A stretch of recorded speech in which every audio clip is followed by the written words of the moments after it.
Hello students, मैं हूं मयंक खंडेलवाल। आज मैं आपके लिए लेके आया हूं क्या जेई एडवांस 2024 का मैथमेटिक्स का पेपर 1 का full solution with detailed analysis. ठीक है, तो सबसे पहले मैं बात करता हूं मैथमेटिक्स 60 नंबर का आया था बेटा। 4 सेक्शन इसमें क्या थे अपने पास थे।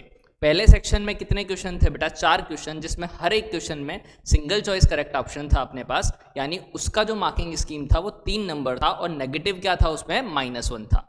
फिर दूसरा सेक्शन जो था उसमें क्या थे बेटा? एमसीक्यूज थे, लेकिन मल्टीपल करेक्ट थे। क्या थे?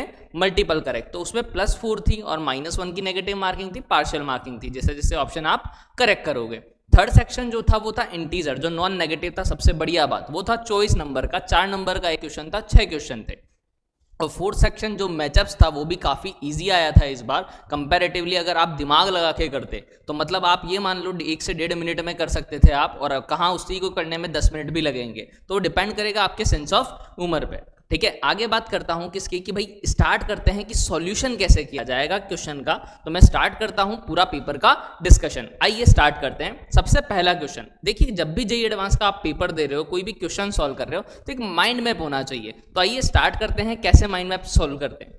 क्या दिया हुआ है क्वेश्चन में? सबसे पहले क्वेश्चन को रीड करो ढंग से। Let f x be the continuous and differentiable function in open 0 to infinite. क्या मतलब है इसका बेटा? कि फंक्शन जो है वो कंटिन्यूअस भी है एंड डिफरेंशिएबल भी है। मतलब शार्प कॉर्नर कहीं भी नहीं है, पेन उठाने की जरूरत कहीं भी नहीं पड़ेगी। कंटिन्यूअस का मतलब such that f of 1 equals to 2। यानी मुझे सबसे पहले क्या गिवन है बेटा? एफ ऑफ 1 कितना है अपने पास? 2। ठीक है, एफ ऑफ 1 की वैल्यू कितनी दे रखी है अपन को? 2। आगे क्या दिया हुआ है? लिमिट। जैसे ही लिमिट देखा बेटा, क्या दिया हुआ है? t tending to x, t की power 10 into f x minus x की power 10 f of t upon क्या दिया हुआ है? t की पावर 9 माइनस एक्स की पावर 9 इक्वल्स टू 1। जैसे ही लिमिट दिया तो सबसे पहली चीज तो यहां देखो दो वेरिएबल की तरह आपको दिख रहा होगा। तो भाई जब लिमिट अपन लगाते थे तो क्या करते थे? लिमिट एक्सटेंडिंग टू 0 होता था। अच्छा सर, हाँ, लिमिट एक्सटेंडिंग टू 0 होता था तो उसमें वेरिएबल क्या होता था? वेरिएबल होता था बेटा x, नहीं कांस्टेंट क्या होता था? 0। तो यहां अगर मैं आपसे पूछूं वेरिएबल कौन है, तो वेरिएबल कौन होगा बेटा? t। समझ में आ रहा है? यहां x की जगह वेरिएबल कौन होगा? t, क्योंकि लिमिट किसकी टेंडिंग कर रही है बेटा? t tending to x। Clear? यानी t अपने लिए क्या है? वेरिएबल। अब लिमिट में सबसे पहला काम क्या करते थे? चेक करते थे ये कौन सी फॉर्म है, उसी के बाद सॉल्व करने के तरीके डिफाइन करूंगा। तो यहाँ t रख के देखा तो t की जगह क्या रखना है? x। x की पावर 10 एफ एक्स, एक्स की पावर 10 एफ एक्स कट गया, 0 आया। x की पावर 9 माइनस एक्स की पावर 9, मतलब कौन सी फॉर्म बन रही है बेटा? 0/0 फॉर्म। पहला काम अपना हो चुका है। आगे अपन से क्या पूछा था? For each x greater than 0 then for all x greater than 0 f x is equal to. अपन को एफ एक्स की क्या निकालनी है? वैल्यू निकालनी है। तो देखिए भाई, सबसे पहले जब 0/0 फॉर्म आए तो मेरे माइंड में क्या आता है? यार एलोपिटल लगा दें। क्या लगा दें? एलोपिटल। उससे काम क्या हो जाता है? इजीली।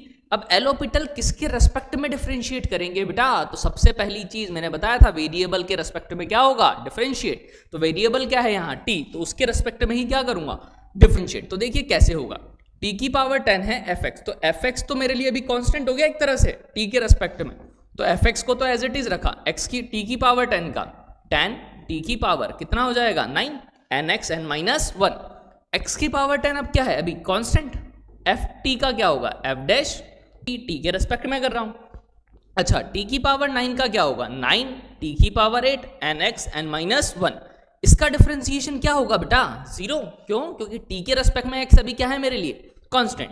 इक्वल्स टू क्या दे रखा था? 1। आगे अगर देखो आप तो आपको क्या दिखेगा? लिमिट t टेंडिंग्स टू x थी, यानी अगर t की जगह x रख दूं तो क्या बन रहा है? तो देखिए क्या बन रहा है? 10 x की power 9 into f x minus x की power 10 into f dash x equals to ये 9 एक्स की पावर 8 आएगा। डिवाइड में उधर आके किस में हो जाएगा बेटा? मल्टीप्लाई में। मतलब अपने पास जो इस क्वेश्चन से डिडक्शन आया वो ये आया कि क्या दे रखा है? 10 एक्स की पावर 9। ठीक है, एफ एक्स। एफ एक्स का मतलब समझते हो क्या बेटा? एफ एक्स मतलब क्या होता था? y। तो मतलब मैं इसको क्या लिख सकता हूं? y एक तरह से। आगे देखा एक्स की पावर 10, नहीं x की पावर 10। एफ डैश एक्स का मतलब क्या होता था भैया? dy/dx। अच्छा सर, हाँ dy/dx बिल्कुल लिख सकते हैं सर हम इनको। इक्वल्स टू 9x की पावर 8। क्या बेटा?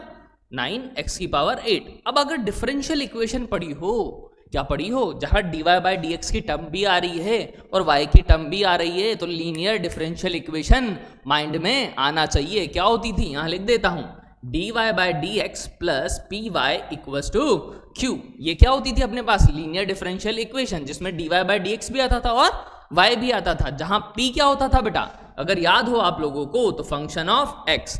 ऐसे ही q क्या होता था बेटा, फंक्शन ऑफ x, ठीक है, gx मान लिया दूसरा फंक्शन। तो देखिए यहां क्या करूंगा, 10x की पावर 9 y है, तो पहले इसको इस फॉर्म में कन्वर्ट करता हूं, तो सबको उधर ले जाता हूं, नहीं तो देखिए क्या आएगा अपने पास, x की पावर 10 था, dy बाई डी एक्स है, इसको उधर ले गया मैं, ठीक है, इधर क्या बचेगा अपने पास, माइनस का 10x की power 9 y, clear, equals to, इसको इधर ले आया तो माइनस 9x की पावर 8। यानी अब आपको दिखने लगा कुछ, यहां पर dy बाई डी एक्स है, इसको अगर सिंगल बना दूं तो मेरा काम हो जाएगा। यानी x की पावर 10 से क्या कर दूं, सबको डिवाइड, जैसे ही डिवाइड किया तो कितना होगा, 10x की पावर 9 अपॉन x की पावर 10, यानी 10 अपॉन x इंटू वाई। यहां क्या हो जाएगा बेटा, माइनस का 9 x की पावर 8 अपॉन x की पावर 10, यानी x स्क्वायर। यानी अपने पास ये आ चुका है क्या, इस फॉर्म में डिफरेंशियल इक्वेशन। अब भाई डिफरेंशियल इक्वेशन को सॉल्व करने का तरीका क्या होता था, तो सबसे पहले तो यहाँ कंपेयर करता हूँ कि भाई p क्या है, तो p है माइनस का 10 बाई एक्स, q क्या है बेटा, माइनस का 9 बाई एक्स स्क्वायर, क्लियर। अब इस डिफरेंशियल इक्वेशन का बेटा अगर सॉल्यूशन लिखना चाहो तो सॉल्यूशन कैसे लिखते थे वो समझा देता हूँ। कैसे लिखते थे, y डॉट आई एफ, क्या लिखते थे, y dot I F integration q dot, क्या लिखते थे, आई एफ, ठीक है, dx, क्लियर। अब यहां कैसे सॉल्व करूंगा बेटा, आई एफ क्या होता था, आई एफ क्या होता था बेटा अपने पास, e की power integration p dot dx, e की पावर। अब देखो p अभी हल निकाला था अपन ने, p कितना था अपने पास, माइनस 10 बाई एक्स, और q क्या था, माइनस 9 बाई एक्स स्क्वायर, तो p क्या था, माइनस का 10 बाई एक्स dx, क्लियर।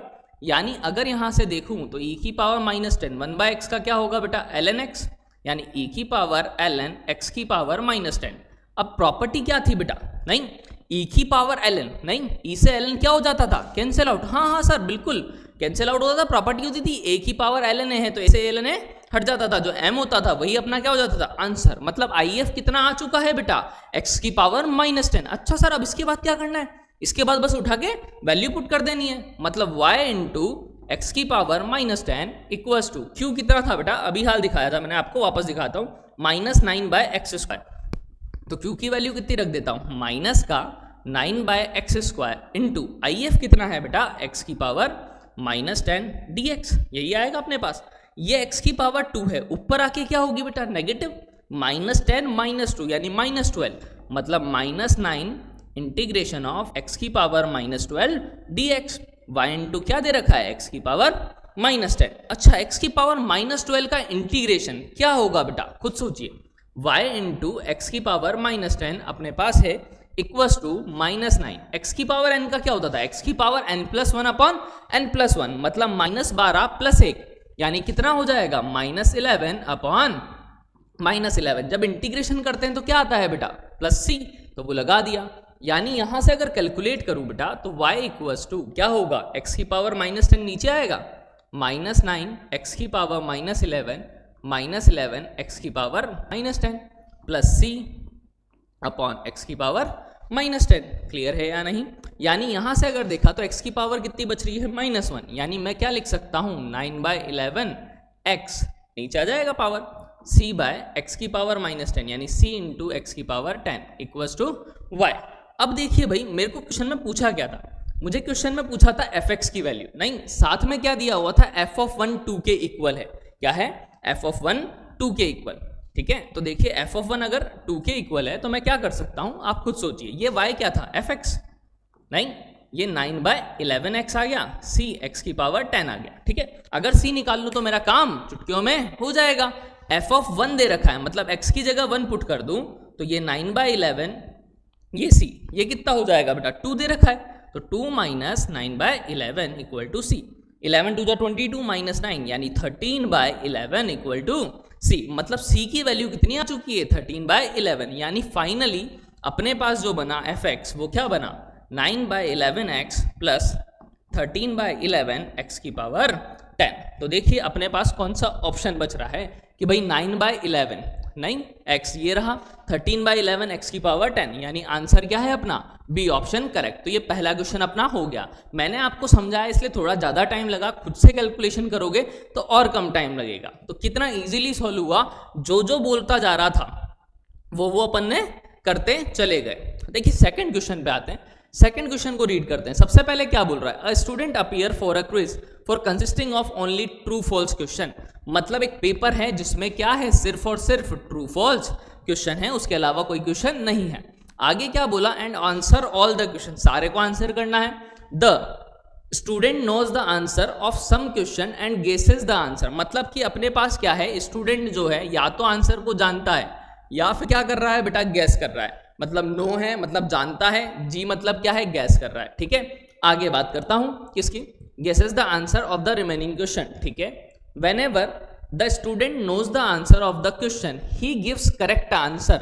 ठीक है, अब वो क्या कह रहा है कि अगर स्टूडेंट आंसर को जानता है तो वो क्या करेगा, करेक्ट। नहीं, उसकी प्रोबेबिलिटी कितनी है, 100%। भाई मैं बेवकूफ थोड़ी ना हूं कि भाई अगर मैं किसी आंसर को जानता हूं तो सही लगाऊंगा, गलत क्यों लगाऊंगा, नहीं। यानी उसकी प्रोबेबिलिटी कितनी दे रखी है उसने, 100%।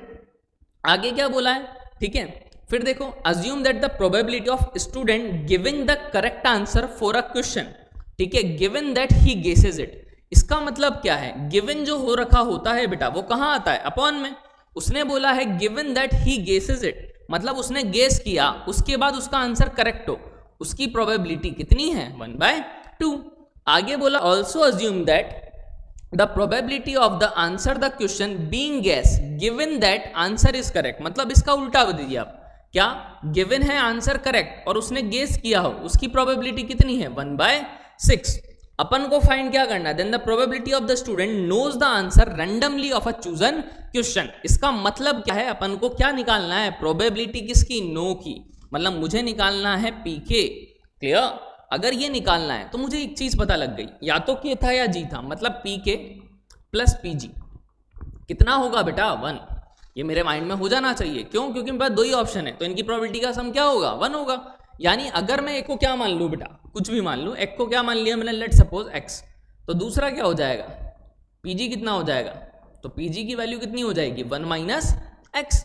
क्लियर। अब देखिए मुझे क्या क्या नॉलेज नॉन है, मुझे क्या निकालना होता था, प्रोबेबिलिटी। जब भी ऐसा ट्री डायग्राम बनता था तो मैं लगाता था बेस थ्योरम। बेस थ्योरम क्या कहती थी, प्रोबेबिलिटी नहीं ऑफ इवन बाय, नहीं कैसे निकालते थे, प्रोबेबिलिटी ऑफ इवन बाय कैसे निकालते थे, probability of E one into probability of A by E one. तो यहां से अगर देखो कि मैं निकालना चाहूं तो मैं कैसे निकालूंगा कि भाई प्रोबेबिलिटी नहीं इवन बाय निकालता था, तो क्या निकाल रहा हूं मैं, g/c। तो क्या लिखूंगा, probability of guess into probability of correct, जब क्या हो रहा हो, गेस किया हो उसने, प्लस, ठीक है, अपॉन में क्या करते थे, टोटल। यानी प्रोबेबिलिटी जब गेस किया है उससे क्वेश्चन क्या हो गया हो, करेक्ट, प्लस दूसरा ऑप्शन क्या था, प्रोबेबिलिटी जब जानता हो इनटू प्रोबेबिलिटी करेक्ट जब नो।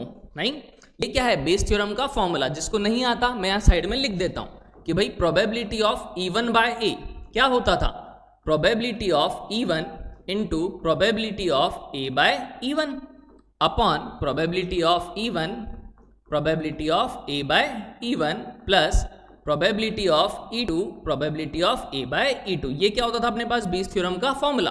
तो यहां दो ही केस है अपने पास, नहीं, इवन क्या था, नोज द आंसर, E2 क्या था, गेस द आंसर। तो मैंने वहां फॉर्मूला लगा दिया। तो देखिए कितना इजीली क्वेश्चन को अब सॉल्व करूंगा, सब चीजें बताएं। g/c कितना है बेटा, 1/6 equals to probability of g, probability of g कितना था, 1 - x, got it. Probability of c/g कितना था, 1/2। सिर्फ वैल्यूज को पुट करना है अपन को और कुछ भी नहीं है। प्रोबेबिलिटी ऑफ g फिर से क्या था, 1 - x into 1/2 plus probability of no, no कितना माना था मैंने, x है जो मेरे को फाइंड करना है। प्रोबेबिलिटी ऑफ c/k दिया हुआ था कितना है, 1, यानी x इंटू 1। अब सिंप्लीफाई करो, देखो इधर 1 - x अपॉन 2 आएगा, 2 से 2 नीचे वाला तो कट गया, 1 - x प्लस 2x यानी क्या आएगा, 1 + x इक्वल टू 1/6। यानी इसको अगर थोड़ा सा यहाँ सिंप्लीफाई कर दूं तो आंसर अपना आ चुका है। देखिए क्रॉस मल्टीप्लाई किया तो 1 + x equals to 6 - 6x, 6x और x कितना होगा, 7x, 6 - 1 5, यानी x की वैल्यू कितनी आ गई बेटा 5/7, यानी मेरे को क्या निकालना था, नोज द आंसर, तो क्या है 5/7, यानी सी ऑप्शन क्या हो गया अपना करेक्ट। कितना इजीली क्वेश्चन था बेस थ्योरम पे, सिंपली एप्लीकेशन। ठीक है, नेक्स्ट बात करता हूं किसकी, देखिए नेक्स्ट क्वेश्चन क्या दिया है, π/2 से पाई, नहीं मतलब क्वेश्चन पढ़ते ही अपन को माइंड में आ गया होगा कि हाँ सर क्वेश्चन यही कहना चाह रहा है कि ये कौन से क्वाड्रेंट में है, सेकंड क्वाड्रेंट में। हर बच्चे को समझ में आ जाना चाहिए, मतलब मेरे को ये पता लग गया यहाँ बात किसकी कर रहा है, पहले तो सेकंड क्वाड्रेंट की, उसके अलावा मेरे को बात नहीं करनी है। Be such that cot x equals to -5/√11, cot x दिया हुआ है अपन को, नहीं तो मैं कुछ भी निकाल सकता हूँ, ये क्लियर हो जाना चाहिए। अगर एक ट्रिग्नोमेट्रिक रेशियो पता है, क्वाड्रेंट पता है, तो मैं बाकी ट्रिग्नोमेट्रिक रेशियो निकाल सकता हूं। चलिए आगे बढ़ते हैं। Then the value of this, देखिए बहुत बड़ा सा एक्सप्रेशन है, तो सबसे पहले थोड़ा सिंप्लीफाई करें। तो देखिए क्या करें कि भाई साइन था 11x/2 था, ठीक है, मैंने मल्टीप्लाई किया किसके साथ, साइन 6x के साथ, माइनस का cos 6x है इंटू साइन 11x/2 है, प्लस का क्या है बेटा cos 11x/2 है, ठीक है, 11x/2 इंटू साइन 6x है, और प्लस का क्या है cos 11/2x है ना, और cos 6x। ये अपन ने क्या कर दिया मल्टीप्लिकेशन। अब देखिए यहां से कुछ दिख रहा है क्या, मुझे तो दिखने लग गया, आपको भी शायद दिखने लगा हो। क्या दिखा बेटा कि यहां से अगर देखो आप, ये sin 6x cos 11x/2, cos 6x sin 11x/2 negative, sin a cos b minus cos a sin b, दिखा, यानी इसको क्या लिख सकता हूं, साइन ऑफ a माइनस का b, यही फॉर्मूला होता था साइन a माइनस b का, sine a cos b minus cos a sin b, किसका फॉर्मूला होता था, साइन a माइनस b का, लगा दिया। फिर दिखा यहाँ cos a cos b, किस किस को दिखा, माइनस नहीं प्लस का क्या है, साइन a sin b, यानी cos a माइनस b का फॉर्मूला, यानी cos a माइनस b, यानी 6x माइनस 11x/2। किसी के माइंड में ये तो नहीं आ रहा ना सर 11x/2 पहले लिखो, cos minus theta cos theta ही होता है बेटा, किसी को भी पहले लिख सकते हैं, कोई इशू नहीं है। आगे ये 12 माइनस 11 यानी कितना होगा 1x अपॉन कितना था 2, तो यानी क्या लिख देता हूं 2, तो ये आ गया साइन x/2। इसी तरह से अगर इसकी बात करूं बेटा cos 6x माइनस 11x/2, 2 6 जा कितना 12x माइनस 11x, कितना हो जाएगा बेटा cos का x अपॉन 2, यानी अपने पास ये आ गया। अब मुझे क्या है देखो बेटा कि मुझे दे रखा है cot x, मतलब x/2 को x में कन्वर्ट करना है। तो भैया मैंने जब ट्रिग्नोमेट्री पढ़ाई थी, जिसने पढ़ी है, तो उसमें क्या करता था, एक फॉर्मूला बताया था, कहा था बहुत काम आएगा, √1 प्लस साइन 2x, क्या लिखता था cos x plus sign x, याद हो तो कैसे लिखता था वो भी समझा देता हूं। 1 को क्या लिख सकता था, sine square x plus cos square x, अगर याद हो तो साइन 2x का फॉर्मूला होता था 2 साइन x cos x, यानी a square plus b square plus 2ab, नहीं यानी a प्लस b का होल स्क्वायर से रूट कैंसिल आउट, यानी इसको क्या लिख सकते थे cos x plus sign x। तो यहां पर भी वैसा ही दिख रहा था cos x plus sign x, तो मैं क्या इसको ऐसा लिख दूं, रूट में 1 प्लस साइन 2x यानी 2 इंटू x/2 यानी साइन x। अब साइन x तो निकाल सकते हैं, सेकेंड क्वाड्रेंट में साइन क्या होता था पॉजिटिव, ये क्या है कॉट क्या होता था बेटा, अगर ये x है तो परपेंडिकुलर या बेस, तो बेस अपॉन परपेंडिकुलर, नहीं तो बेस तो कितना है 5, सॉरी ठीक है, बेस तो कितना है 5 अपने पास, और परपेंडिकुलर कितना है √11, यानी अगर हाइपोटेनियस निकालूं तो क्या होगा, √11 का स्क्वायर 11, 5 का स्क्वायर 25 का रूट, यानी कितना हो जाएगा 6।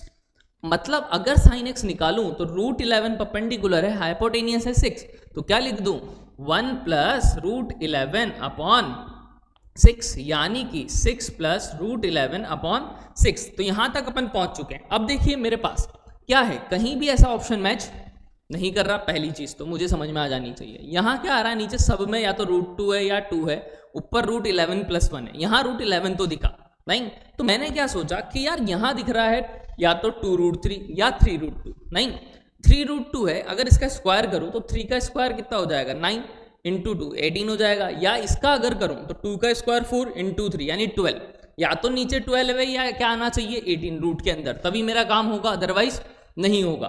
तो यहाँ देखा यार अगर 2 से मल्टीप्लाई कर दूं ऊपर नीचे, तो नीचे क्या बनेगा 12, ऊपर क्या बनेगा 2 6 12, 2√11। ऐसा क्यों कर रहा हूँ, क्योंकि रूट के अंदर रूट दिख जाए बेटा, मैथमेटिक्स बेसिक मैथमेटिक्स में पढ़ाया गया था एफओएम में कि रूट के अंदर रूट दिख जाए तो हमेशा क्या करो होल स्क्वायर में कन्वर्ट, क्या करो होल स्क्वायर में कन्वर्ट, तो उसके लिए 2a भी चाहिए होता है, तो मैंने 2 से मल्टीप्लाई 2 से क्या कर दिया डिवाइड कर दिया। तो यहाँ देखो ये दिखने लगा 2a भी आपको, कैसे 12 है, नहीं इसको मैं क्या ऐसा लिख दूं, रूट 11 का स्क्वायर प्लस 1 का square plus 2 root 11 into 1 upon कितना बेटा 12, यानी a square plus B square plus 2ab। देखो 11 प्लस 1 12 ही आएगा, यानी क्या बन गया रूट 11 प्लस 1 का होल स्क्वायर से रूट क्या हो गया कैंसिल आउट, अपॉन क्या है बेटा अपने पास 12, नहीं 12 का रूट क्या होगा, तो भाई 12 का रूट लूंगा, नहीं तो 4 इंटू 3 लिख दूं, यानी बाहर तो 2 और रूट 3, ऊपर क्या बचा रूट 11 प्लस 1,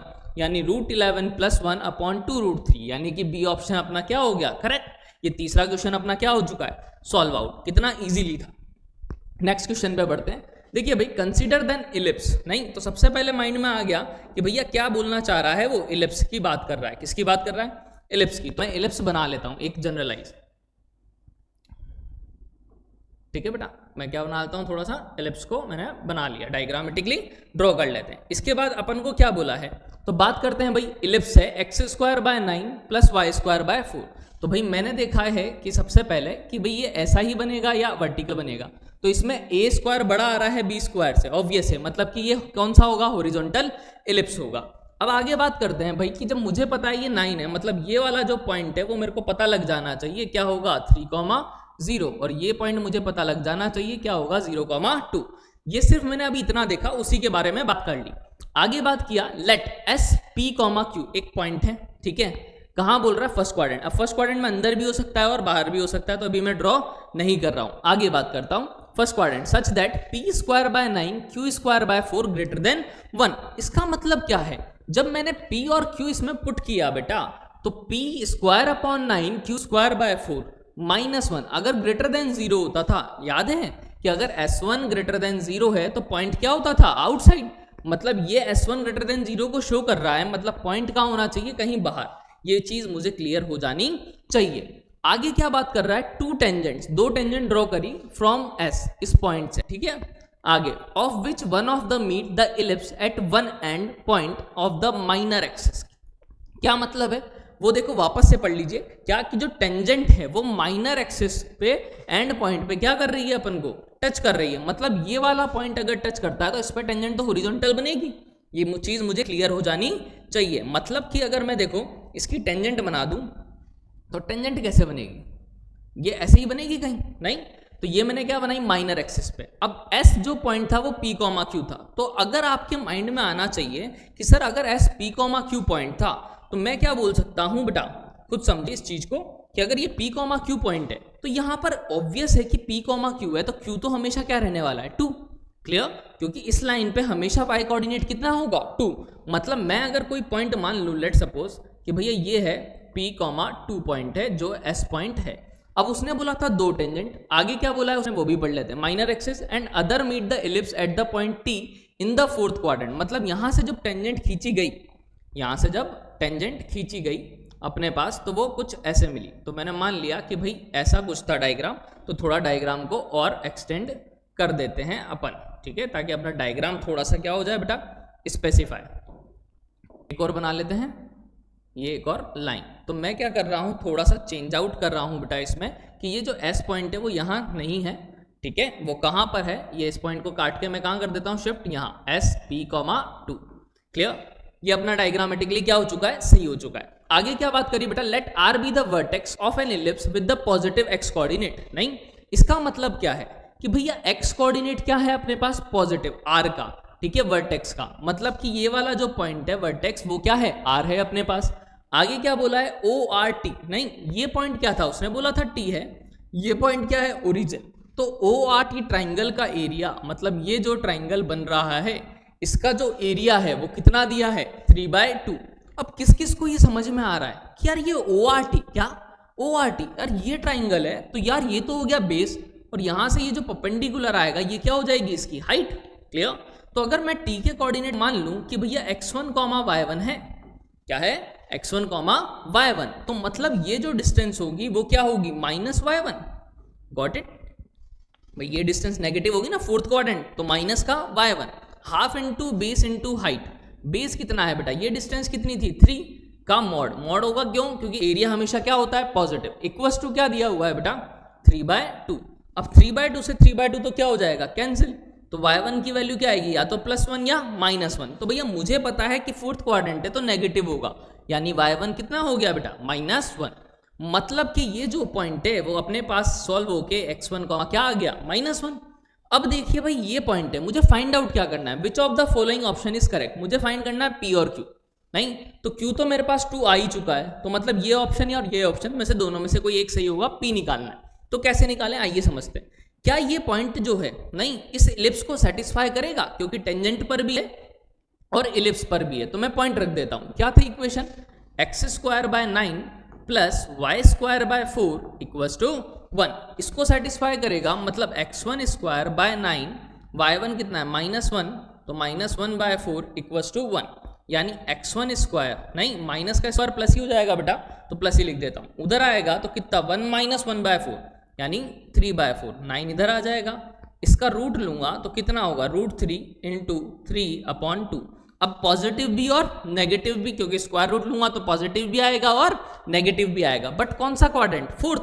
x तो क्या होगा बेटा, पॉजिटिव, बट y क्या होगा, नेगेटिव। क्लियर, x तो पॉजिटिव बट y नेगेटिव, मतलब मैं क्या बोल सकता हूं, पॉजिटिव ही लेना पड़ेगा। क्लियर, यानी 3√3/2 नेगेटिव नहीं ले रहा। अब ये पॉइंट आ गया। अब मुझे एक चीज बताओ, ये जो टेंजेंट है नहीं, ये जो टेंजेंट है इस पॉइंट को क्या करेगी, सेटिस्फाई। अगर इस पॉइंट पे टेंजेंट की इक्वेशन लिखूं तो कैसे लिखते थे भाई, पॉइंट आ चुका है 3√3/2, -1। इस पॉइंट पे अगर मैं टेंजेंट की इक्वेशन लिखना चाहूं तो कैसे लिखूंगा बेटा, x(x1) याद है, x² को x(x1) से रिप्लेस करते थे, y² को y/1 से रिप्लेस करते थे, इक्वल्स टू क्या, 1। x1 की वैल्यू कितनी है, 3√3/2, यानी 3√3/2 9 जा 18 x प्लस y/1 यानी y इंटू -1/4 इक्वल्स टू 1। ये क्या है, टेंजेंट की इक्वेशन। अब p, 2 जो ये पॉइंट था ये इसको क्या करेगा, सेटिस्फाई। यानी क्या लिख सकता हूं, 3√3p/18, y की जगह 2 रख देता हूं, -2/4 इक्वल्स टू 1। ये 1/2 हो गया, इधर आके प्लस, तो यानी 3/2 × 18/3√3। 3 से 3 कैंसिल, 2 से 9 बार, यानी कितना आ गया, 3√3। क्लियर, यानी यहां से अगर देखा तो p की जो वैल्यू है वो कितनी है, 3√3 और q की 2, यानी पहला ऑप्शन क्या हो गया अपना, करेक्ट। तो देखिए ऐसा नहीं है बहुत ज्यादा क्वेश्चन हार्ड आया है, क्वेश्चन इजी होता है, आपका एंगल ऑफ साइट होना चाहिए। जो तो बोलता जा रहा है वो करते चलो, अपने आप क्वेश्चन बनते चलेंगे। देखिए नेक्स्ट क्या कहना चाह रहा है, s दिया हुआ है, क्या दिया हुआ है s बेटा, a + b√2 यही दिया हुआ है। जहां दिया है a b क्या है बेटा, z का मतलब समझते हो, इंटीजर। क्या है, कोई से भी इंटीजर हो सकते हैं। t1 दिया हुआ है बेटा क्या अपने पास, -1 + √2, तो मेरे को अच्छा नहीं लग रहा, √2 - 1 की पावर n लिख देता हूँ। n क्या है, नेचुरल नंबर, कोई सा भी नेचुरल नंबर ले लिया। t2 क्या है बेटा अपने पास, तो दिया हुआ है 1 + √2 की पावर n, जहां n क्या है, नेचुरल नंबर। अब आगे बात करते हैं बेटा, a + b√2 है, क्या है, ये दिया है, t1 दे दिया और t2 दे दिया। अपने को क्या बोला है, विच of the following statement is true. मतलब यहाँ क्वेश्चन में और कुछ गिवन नहीं है, क्वेश्चन में इतना ही गिवन है। अपन को अब किस पे बात करनी है, ऑप्शंस पे, नहीं ऑप्शंस पे बात करनी है। क्वेश्चन नंबर 5 है, मल्टीपल करेक्ट ऑप्शन है बेटा, 4 क्या थे, सिंगल करेक्ट। तो यहाँ पे सारे ऑप्शन ही अपन को क्या करने पड़ेंगे, चेकआउट करने पड़ेंगे। तो आते हैं पहले ऑप्शन पे, क्या दिया हुआ है, z का मतलब क्या होता है, इंटीजर। क्या होता है बेटा, इंटीजर का यूनियन t1 के साथ, ये है √2 - 1, नहीं इसकी पावर n। अब इसका स्क्वायर निकालोगे, क्यूब निकालोगे, तो √2 तो कहीं गायब होना नहीं है। खुद देखो आप, अगर मैं स्क्वायर निकाल भी देता हूँ, लेट सपोज, तो a² + b², 2 + 1 - 2ab, यानी 3 - 2 √2, मतलब √2 का कुछ ना कुछ मल्टीपल आएगा, आगे कोई भी कांस्टेंट आएगा ही आएगा। इसी तरह इसमें भी होगा। मतलब मैं क्या बोल सकता हूँ कि जो इंटीजर है, क्या है बेटा, इंटीजर का यूनियन t1 के साथ, मतलब क्या आएगा, √2 वाली टर्म्स, t2 का यूनियन वो भी √2 वाली टर्म्स, वो सबसेट होना चाहिए s का। s क्या था, a + b√2। तो खुद सोचो, इंटीजर मतलब क्या है, अगर b 0 रख दूं तो a इंटीजर जो भी लूंगा वो सारे आ जाएंगे, मतलब पहला वाला जो है वो तो सही है। दूसरा t1 हमेशा √2 की टर्म्स में है, जैसे यहाँ आया 3 - 2 √2, तो a 3 ले लूंगा, b - 2 ले लूंगा, मतलब ये भी इसमें इंक्लूड होगा। यहाँ 3 + 2 √2 आएगा, स्क्वायर करूंगा तो उसमें a 3 ले लूंगा, b को 2 ले लूंगा, ऐसे सारे केसेस पॉसिबल हो जाएंगे।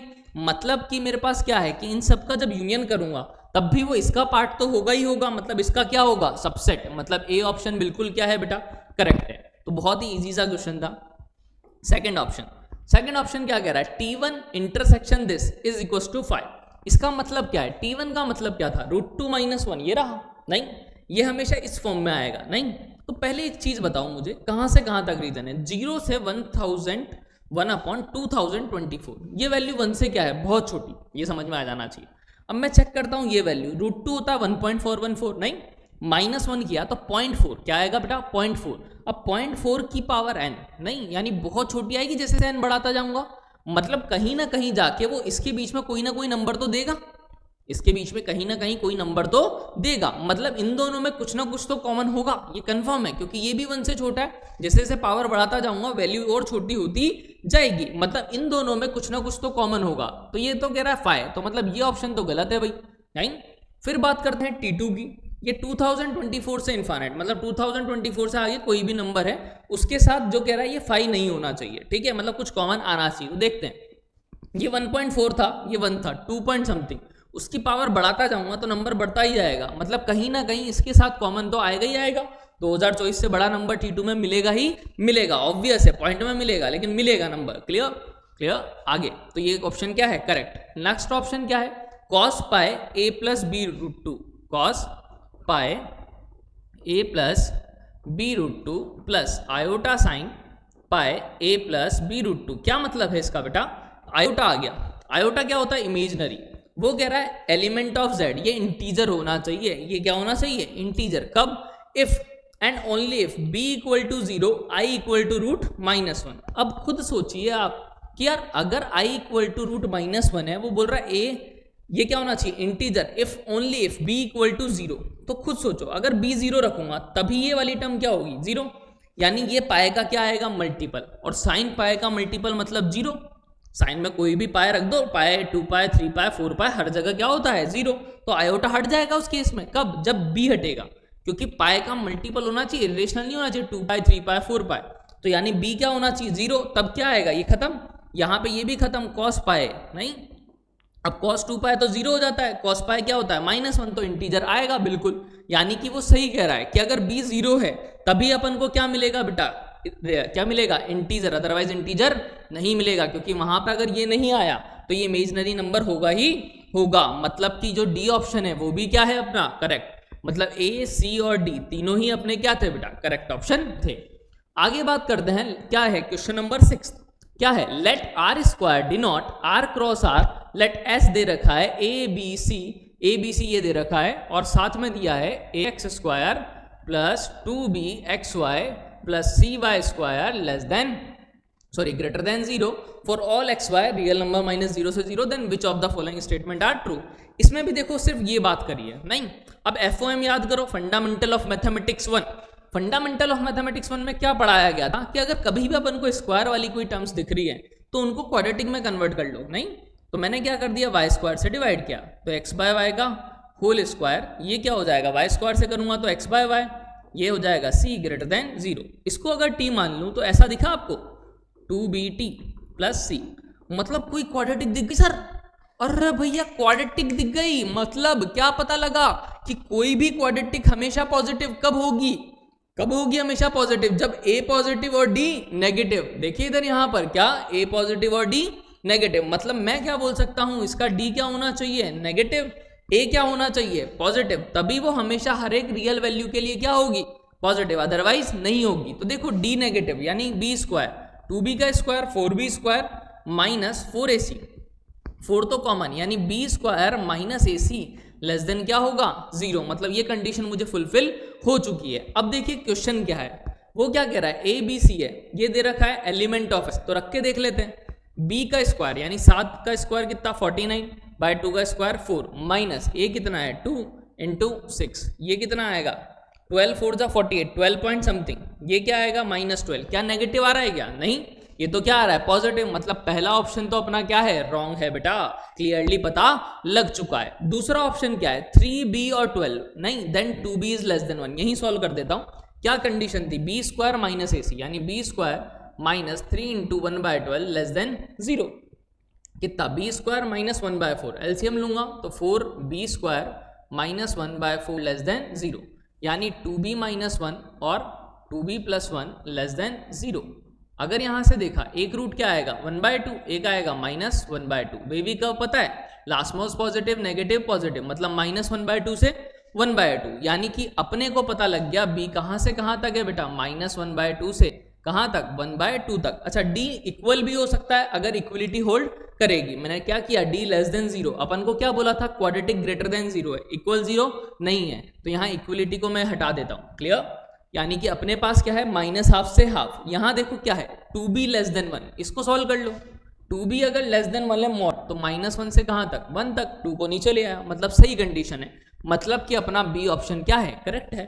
बहुत इजी हो गया। For any given value of a b c the system of linear equation this, क्या दी हुई है, ax plus B Y equals to 1 और bx plus C Y equals to -1। यानी मेरे को क्या पता लगा क्या कि ये सिस्टम ऑफ लीनियर इक्वेशन है, पूछ रहा है यूनिक सॉल्यूशन है या नहीं। सिस्टम ऑफ इक्वेशन के लिए यूनिक सॉल्यूशन की कंडीशन क्या होती थी कि जो डिटर्मिनेंट ऑफ ए है वो क्या होना चाहिए, नॉट जीरो, क्योंकि अगर वो जीरो हो गया तो फिर क्या होंगे अपने पास, या तो इनफाइनाइट सॉल्यूशन हो जाते हैं या नो सॉल्यूशन हो सकते हैं। यानी कि मैं क्या करूं कि डिटर्मिनेंट निकालूं a b b और c, यानी क्या हो जाएगा ac माइनस का बी स्क्वायर। अब ये तो क्या था बेटा, नेगेटिव बी स्क्वायर माइनस ए सी क्या था, नेगेटिव, मतलब ये क्या आ रहा है पॉजिटिव, मतलब जीरो तो नहीं है, मतलब मैं क्या बोल सकता हूं, ये नॉट इक्वल्स टू 0, मतलब कि इसके क्या होंगे यूनिक सॉल्यूशन। बिल्कुल सही बात है।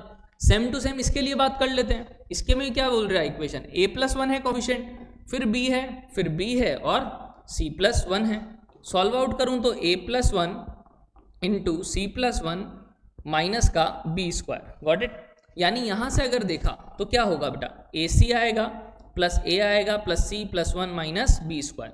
भाई अगर यहां से देखा जाए तो A C minus B square plus A plus C plus 1, ये क्या था पॉजिटिव, ए बी क्या था अपने पास पॉजिटिव होना चाहिए बेटा, नहीं, सी क्या होगा अपने आप ही, अगर यहां से देखेंगे तो पॉजिटिव ही आना पड़ेगा तभी होगा, अदरवाइज नहीं होगा। मतलब ये पूरी क्वांटिटी भी जीरो के इक्वल तो नहीं है, मतलब मैं क्या बोल सकता हूं कि इसका कोई यूनिक सॉल्यूशन होगा ही होगा, मतलब डी ऑप्शन क्या है अपना करेक्ट। तो देखिए कितने इजीली अपन ने क्वेश्चंस को सॉल्व आउट किया है, बस करते चल रहे हैं जो जो कहता चल रहा है, और कोई ज्यादा रॉकेट साइंस नहीं है। देखो नेक्स्ट क्या कह रहा है, R cube denote taken 2 points p, क्या दिया हुआ है p पॉइंट 1, 2, 3, q पॉइंट दिया हुआ है बेटा 4, 2, 7, लिख लिया। Let the distance x, y denote the distance between 2 point, 2 point के बीच की डिनोट डिस्टेंस को क्या कर रहा है, शो कर रहा है। आगे क्या है बेटा, डिस्टेंस x, p का whole square minus distance x, q का होल स्क्वायर इक्वल टू 15, मतलब x कोई पॉइंट है और y कोई पॉइंट है। तो लेट सपोज मैं टैग कर लेता हूं, x को मैंने मान लिया x1, y1 और z1, ठीक है, y को मैं मान लेता हूं कैपिटल Y को x2, y2 और z2। अब वो क्या कह रहा है, x, p का स्क्वायर, यानी डिस्टेंस किसकी निकालनी है, x की p के साथ, यानी x1 माइनस 1 का होल स्क्वायर, y1 माइनस 2 का होल स्क्वायर और z1 माइनस 3 का होल स्क्वायर का रूट आएगा, रूट से स्क्वायर कैंसिल आउट, ठीक है, स्क्वायर है तो रूट हट गया, minus distance of x1 x, q, इसकी q के साथ, तो यानी क्या होगा x1 माइनस 4 का होल स्क्वायर, फिर y1 माइनस 2 का होल स्क्वायर और फिर z1 माइनस 7 का होल स्क्वायर। ये कितना दे रखा है बेटा 50, मतलब कि ये किसके इक्वल है बेटा 50 के। अब देखो सॉल्व आउट कर लेते हैं, तो साफ साफ दिख रहा था यार, ए स्क्वायर माइनस बी स्क्वायर दिखा तुम्हें, यानी क्या लिख दूं, a प्लस बी, x1 कितना 2x1 माइनस 1 माइनस 4 यानी माइनस 5, फिर a माइनस बी लिखूंगा, x1 से x1 घटा, माइनस 1 प्लस 4 कितना हो जाएगा 3, प्लस ऐसे ही a square minus B square, ये तो पूरा ही कट गया, सेम ही टर्म है, ये तो पूरा ही y वाला तो निमट गया, फिर a square minus B square, z1 और z1 कितना हो जाएगा 2z1 माइनस 3 माइनस 7 माइनस 10, नहीं, into a minus B, z1 से z1 कटा, माइनस 3 प्लस 7 यानी कि कितना 4 इक्वल्स टू 50, यानी सिंप्लीफाई अगर कर दूं तो 6x1, नहीं, माइनस का कितना आ जाएगा अपने पास बेटा 2 इंटू 4 8z1 प्लस का है ना 8z1, फिर माइनस का 15 माइनस का 40 माइनस का 55 इक्वल्स टू 50, यानी यहां से अगर देखूं तो 6x1 प्लस 8z1 55 प्लस 50 यानी 105, ये पहली क्या बनी अपनी इक्वेशन, किसको सॉल्व करने के बाद, इसको सॉल्व करने के बाद। सिमिलरली इसको सॉल्व करूं अब y का q के साथ, नहीं तो क्या आएगा यहाँ x2 y2 और z2, यहाँ p के साथ, यहाँ उल्टा है, मतलब ये तो पहले है और ये बाद में, तो उल्टा लिख लेते हैं क्या, x2 माइनस 4 का होल स्क्वायर, फिर y2 माइनस 2 का होल स्क्वायर, z2 माइनस 7 का होल स्क्वायर, माइनस क्या लिखेंगे, x1 x2 माइनस 1 का होल स्क्वायर, फिर y2 माइनस 2 का होल स्क्वायर और z2 माइनस 3 का होल स्क्वायर। ये भी कितना दे रखा है बेटा, 50 के इक्वल। अब इसको आप सिंप्लीफाई कर सकते हैं वापस सेम टू सेम। देखो क्या करूं, a square minus B square, अब मैं थोड़ा डायरेक्ट करने का ट्राई कर रहा हूं, आप भी रहिए। तो x2 प्लस x2 कितना होगा, 2x2 माइनस 4 माइनस 1 यानी माइनस 5। अब a माइनस बी करूंगा, x2 से x2 कटेगा, माइनस 4 कितना होगा, माइनस प्लस का 1, तो माइनस का क्या आएगा बेटा 3। फिर ऐसे ही यहां से किया, y2 वाला तो कट गया पूरा, z2 plus z2 2z2 minus का ये 7 था, माइनस का 3 यानी माइनस 7 माइनस 3 माइनस का 10, दोनों को अगर माइनस किया तो माइनस 7 प्लस 3 यानी माइनस का 4 इक्वल्स टू कितना है 50। इसको सिंप्लीफाई करूंगा, माइनस 6x2 माइनस का 8z2 minus minus plus 15 plus 40 यानी प्लस 55 इक्वल टू 50। इन दोनों को तो उधर ले जाता हूं, तो 6x2 plus 8z2 equals to कितना हो जाएगा, इधर आके 5। यानी अपने पास क्या आ रहा है, एक इक्वेशन ये रही और एक इक्वेशन ये रही। अब ये x और z है बेटा, नहीं y इसमें नहीं है, तो ये किसकी इक्वेशन होती थी, अपन को पता है ax plus B Y plus C Z equals to D, किसकी इक्वेशन होती थी, प्लेन की, 3D के। यानी ये किसको रिप्रेजेंट कर रहा है, प्लेन को, ये भी किसको रिप्रेजेंट कर रहा है, प्लेन को। ये चीज समझ में आ जानी चाहिए। अब वो देखो पहला क्वेश्चन क्या कह रहा है, पहला option, there is a triangle whose area is 1 and all of the vertex from S। ठीक है, क्या कहना चाह रहा है कि भाई कोई प्लेन है, क्या है, कोई प्लेन है, अपने पास क्या बोल रहा है S, नहीं कोई प्लेन ले लिया मैंने, कौन सा, ऊपर वाला, इसमें कहीं भी कोई पॉइंट लूंगा तो एक ट्राइंगल का एरिया तो 1 आएगा ही आएगा, ऑब्वियस ही चीज है। तो वो क्या कह रहा है कि देयर इज अ ट्राइंगल, कोई ना कोई ट्राइंगल होगा जिसका एरिया क्या आएगा 1, तो बिल्कुल सही बात है। फिर क्या कह रहा है, there are two distinct L and M in T such that one line segment of LM is also in T।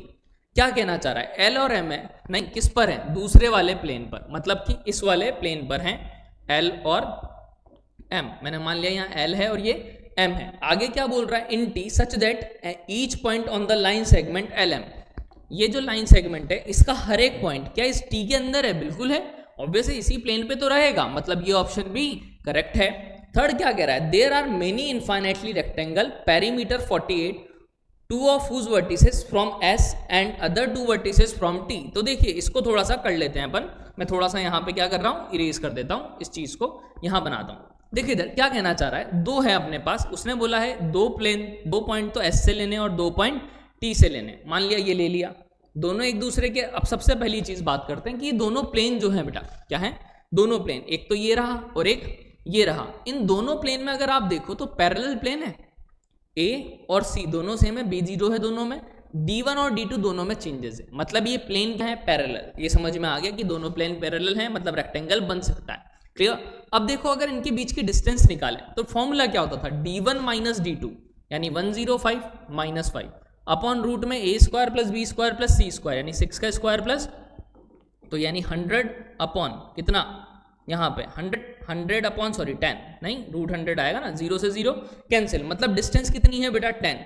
मतलब मुझे ये पता लग गया इनके बीच की 10 तो ये रही और 10 ये रही, नहीं तो भाई रेक्टेंगल बनाना है, क्या बनाना है, रेक्टेंगल। तो ये x है तो ये भी x होगा, तो ऐसे बहुत सारे पॉइंट आएंगे बेटा जब इनका पेरीमीटर कितना आ जाएगा 48, नहीं क्योंकि मुझे क्या चाहिए 48 में से 20 तो आ चुका है, नहीं 10 प्लस 10 यानी 28 सम चाहिए, तो यानी ये भी 14 और ये भी 14। अब यहाँ लूँ यहाँ लूँ यहाँ लूँ, बहुत सारे पॉइंट बनेंगे, यानी कितने इनफाइनाइटली होंगे ऐसे रेक्टेंगल जिनका पेरीमीटर क्या होगा 48। अच्छा अब वो कह रहा है there is a square of perimeter 48, अगर स्क्वायर होता तो ये भी 10 ही होता और ये भी 10 ही होता, नहीं क्योंकि ये तो हमेशा 10 ही रहने वाला है, मतलब 40 आता 48 नहीं आता, समझ रहे हो। तो अगर यहाँ 40 बोलता ना अभी तो अपना आंसर क्या होता, करेक्ट, लेकिन यहाँ 48 है तो अपना आंसर क्या है, रॉन्ग। गॉट इट, यानी कितना इजी से क्वेश्चन को अपन ने कर लिया सॉल्व। नेक्स्ट बात करते हैं बेटा, ये किसका क्वेश्चन है, लॉगरिथम का क्वेश्चन, नहीं तो देखिए क्या कहना चाह रहा है, a इक्वल्स टू क्या है 3√2। जब तक ट्राई कीजिए आप लोग,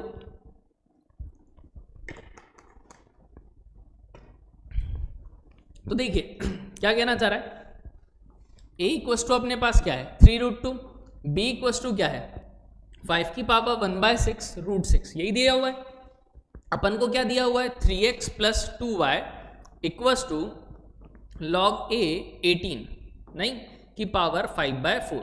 मतलब मुझे यहाँ a बेस है तो बेटा इसको भी a में कन्वर्ट करना पड़ेगा, अदरवाइज काम नहीं चलेगा।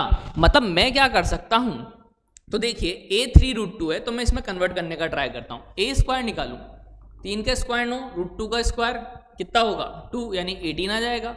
यानी 18 को क्या लिख दूं a स्क्वायर की पावर 5/4। इसको सिंप्लीफाई करूं तो 2 से 2 बार 5/2 चक के आगे log a से 1, यानी एक इक्वेशन बन चुकी है 3x plus 2y equals to 5/2। दूसरा क्या कह रहा है 1080 दे रखा है अंदर, किसकी वैल्यू है 2x माइनस y की, तो 2x minus y log b। मतलब मेरे को क्या करना है बेटा √1080 को किस में कन्वर्ट करना है b की टर्म्स में, तभी मेरा काम होगा, अदरवाइज नहीं होगा। तो देखिए क्या करूं यार 1080 है, पहले फैक्टर कर लो इसके। 1080 को अगर लिखना चाहूँ 2 से करूँगा 540, फिर क्या हो जाएगा अपने पास 2 से करूँगा कितना हो जाएगा 270 नहीं, फिर अगर 2 से किया तो कितना हो जाएगा 135, फिर 3 से किया 3 4 ज़ा 12, 3 5 ज़ा 15, 3 15 ज़ा 45, 3 5 ज़ा 15, 5 1 ज़ा 5। मतलब कि 2 देखो 2 इंटू 3 आ रहा है, फिर 2 इंटू 3, फिर 2 इंटू 3, मतलब 6 की पावर तो 3 आ रहा है, 5 की पावर 1 आ रहा है। Got it? ये क्या था 1080। अब देखो मुझे b की टर्म में कन्वर्ट करना है। b क्या दिया हुआ है 5 की पावर 1/6, यहाँ 5 की पावर कितना है 1, तो मैं अगर b की पावर 6 निकालूं यहाँ से तो देखो क्या होगा 6 पावर लूंगा 6 से कटेगा 1 होगा। 6 की पावर कितना है 1/2 की पावर 6, यानी ये बना 1/5 6 की पावर 3, यही बनेगा।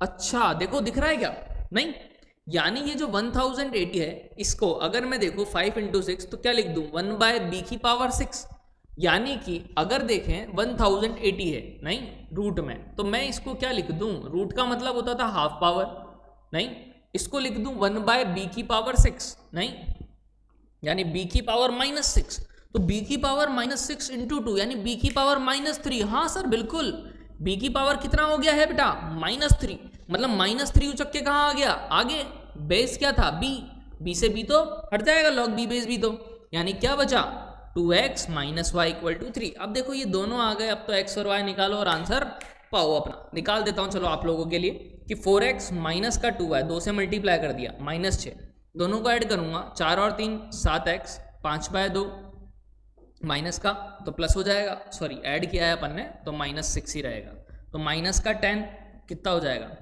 ये कितना हो जाएगा 4 और 3 तो 7, 2 इंटू 6 यानी -12, 5 यानी कितना -7 अपॉन 2, x की वैल्यू कितनी आ जाएगी बेटा -1/2। तो ये x की क्या आ गई वैल्यू, x की आ गई तो y निकाल लेते हैं अपने पास नहीं, तो 4 इंटू -1/2 माइनस का 2y इक्वस टू -6, यानी कितना हो जाएगा -2 है उधर आ जाएगा +6 यानी 4 इक्वस टू 2y यानी y इक्वस टू 2। तो y की वैल्यू कितनी आ गई 2 नहीं, तो ये तो क्या हो गया 10, 5 2 जा 10, x की वैल्यू -1/2 थी 4 इंटू -1/2 -2 + 10 यानी 8, यानी आंसर इज 8। करेक्ट है अपना आंसर। कितना इजी सा लॉग का क्वेश्चन आया था। देखिए नेक्स्ट क्वेश्चन किसका है तो वो समझते हैं। सबसे पहले क्या दिया हुआ है fx दिया हुआ है अपने पास, मैं लिख देता हूँ x plus ax cube plus bx square plus c। नहीं, अपन को क्या बोला है पॉलिनोमियल है, क्या है बेटा पॉलिनोमियल है, मतलब कि क्या है अपने पास कंटिन्यूअस भी है एंड डिफरेंशिएबल भी है। आगे real coefficient such that f(1) equal to -9, मतलब f(1) दे रखा है -9, मतलब पहली चीज तो पकड़ में आ गई, यहाँ रख देता हूँ 1 plus a plus b plus c equal to -9 उसने दे रखा था। Suppose that iota √3 is the root of equation this, एक इक्वेशन है 4x cube 3a x² plus 2bx equal to 0, x सब में से कॉमन है यानी 4x² 3ax plus 2b equal to 0। वो क्या रहा है इसका एक रूट आयोटा √3 है। भाई अगर इमेजनरी रूट है किसी इक्वेशन का एक तो दूसरा वाला उसका कॉन्जुगेट होगा, मतलब माइनस आयोटा √3, मतलब रख देता हूँ ये तो x इक्वल टू 0 है तो इस इक्वेशन के रूट क्या होने चाहिए, एक होना चाहिए बेटा क्या अपने पास आयोटा √3 और दूसरा होना चाहिए माइनस आयोटा √3। तो देखो रख देता हूँ मैं, तो कैसे पता लगेगा, अगर यहाँ से देखा सम ऑफ रूट क्या, या तो सम ऑफ रूट या डायरेक्ट डाल देते हैं। आयोटा √3 का स्क्वायर, आयोटा का स्क्वायर क्या होगा -1 √3 का स्क्वायर 3 मतलब -12 plus 3a into iota √3 plus 2b equal to क्या होना चाहिए 0। ये हो गया -12 प्लस का 2b, ये हो गया 3√3 a आयोटा। मतलब यहाँ से क्या पता लगा, a क्या होना चाहिए 0, a क्या होना चाहिए 0, तभी आयोटा हटेगा, अदरवाइज हटेगा नहीं। साथ में रियल पार्ट भी क्या होना चाहिए 0, यानी b इक्वल्स टू कितना होना चाहिए 6 और a इक्वल टू 0। अब यहाँ से अगर आप खुद देखो a 0 है और b 6 है तो रख देते हैं अपन, तो अपने पास fx क्या आएगा, a x पहले यहाँ रख देते हैं, a जो गया है 0 b 6 यानी 1 + 0 + 6 c इक्वल टू -9, तो c इक्वल टू 7 हो गया उधर, -9 - 7 यानी माइनस का 16। तो fx कितना आ चुका है, fx x4 ये तो 0, फिर कितना था अपने पास b की वैल्यू 6 यानी 6x², c की वैल्यू -16। मतलब fx जो आया है बेटा ये क्या है, एक बाइक्वाड्रेटिक पॉलिनोमियल। इतना क्लियर हो जाना चाहिए, जो जो उसने बोला मैंने उसने वो करता गया। आगे क्या बोला है अपन से देखिए, देन α1 α2 α3 α4 का स्क्वायर, जबकि α1 α2 क्या है रूट्स हैं, तो भाई इसके रूट निकाल लो तो मेरा काम हो जाए। अब x² जब भी दिखता था तो क्या लिखता था, इसको t मानता था, तो t² + 6t - 16 यानी t की वैल्यू निकालो तो -b + -b², 6 का स्क्वायर 36 नहीं -4ac, या फिर यहाँ तो डायरेक्ट ही कर सकते हैं यार, क्यों जबरदस्ती में लगाऊं श्रीधर आचार्य, नहीं इसकी तो मिडिल टर्म स्प्लिटिंग डायरेक्टली हो रही है, कर देते हैं। तो t² + 8t - 2t - 16 यानी t + 8 और t - 2, क्लियर, यानी t की वैल्यू एक तो -8 और t की वैल्यू 2। अब t क्या था बेटा अपने पास, यहाँ लिख देते हैं, t की वैल्यू कितनी थी बेटा, x² किसके इक्वल है -8 और x² किसके इक्वल है 2 के, यानी x इक्वल्स टू कितना होगा ±√2 और x इक्वल्स टू 8 का रूट क्या होता है 2√2, माइनस से आगे तो आयोटा भी आएगा तो ±2√2 आयोटा। ये 4 रूट आ गए अपने पास। अब वो क्या कह रहा है, इनके स्क्वायर का सम। देखिए √2 का स्क्वायर किया पहले तो 2 -√2 का भी 2, 2√2 आयोटा का स्क्वायर 8, फिर 8 और 8 16, 16 और 4 20। तो कितना इजी सा क्वेश्चन पूछा गया है, मतलब हर बच्चा कर सकता था आई थिंक मेरे अकॉर्डिंग तो ये, कि आंसर कितना आ गया इसका 20, बहुत ही इजी सा क्वेश्चन पूछा गया था। ठीक है, नेक्स्ट बात करता हूं किसकी, मैट्रिक्स का क्वेश्चन है बेटा। किसका क्वेश्चन है, मैट्रिक्स का। साथ में क्या दे रखा है अपन को, ये दे रखा है कि भैया नंबर ऑफ एलिमेंट बताने, क्या क्या दिया हुआ है वो समझते हैं। सबसे पहले कि A है अपने पास, A एक मैट्रिक्स दे रखी है, क्या है 0 1 C 1 AD 1 BE, got it. ABCD 0 और 1, मतलब कि यहाँ से मुझे पता लग गया कि जो मैट्रिक्स हैं इसमें सारे एलिमेंट जितने भी आएंगे वो 0 और 1 के वही होंगे नंबर, और कोई दूसरा नंबर नहीं हो सकता। डिटर्मिनेंट ऑफ ए क्या दे रखा है बेटा, या तो -1 है या 1 है, कर्ली ब्रैकेट है। Determinant of A then the number of element in S. तो देखो कितना इजी हो जाएगा काम समझना। डिटर्मिनेंट ऑफ ए निकालना, नहीं तो किसके अबाउट निकालूं, किसी के भी अबाउट, 0 के अबाउट तो 0 नहीं, फिर -1 के अबाउट निकालता हूं तो क्या होगा E माइनस का D। C के अबाउट निकालूंगा this into this minus this into this, यानी B माइनस A, किसके लिए C के लिए, इक्वल टू क्या कह रहा है कि डिटर्मिनेंट ऑफ ए, सॉरी 0 नहीं है, डिटर्मिनेंट ऑफ क्या है या तो -1 या +1, गॉट इट।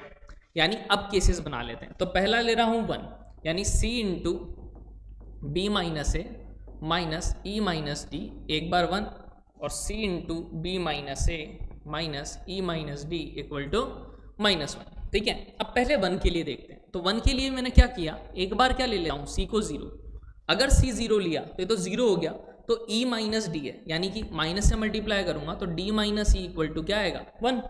यानी अगर C 0 लिया है तो D को 1 ले लूं और E को 0 ले लूं, नहीं D को 1 और E को 0 ले लूं अपने पास, ठीक है। या क्या ले सकता हूं बेटा, D को 0 इसको 1, ऐसा ले सकता हूं क्या, नहीं -1 आ जाएगा।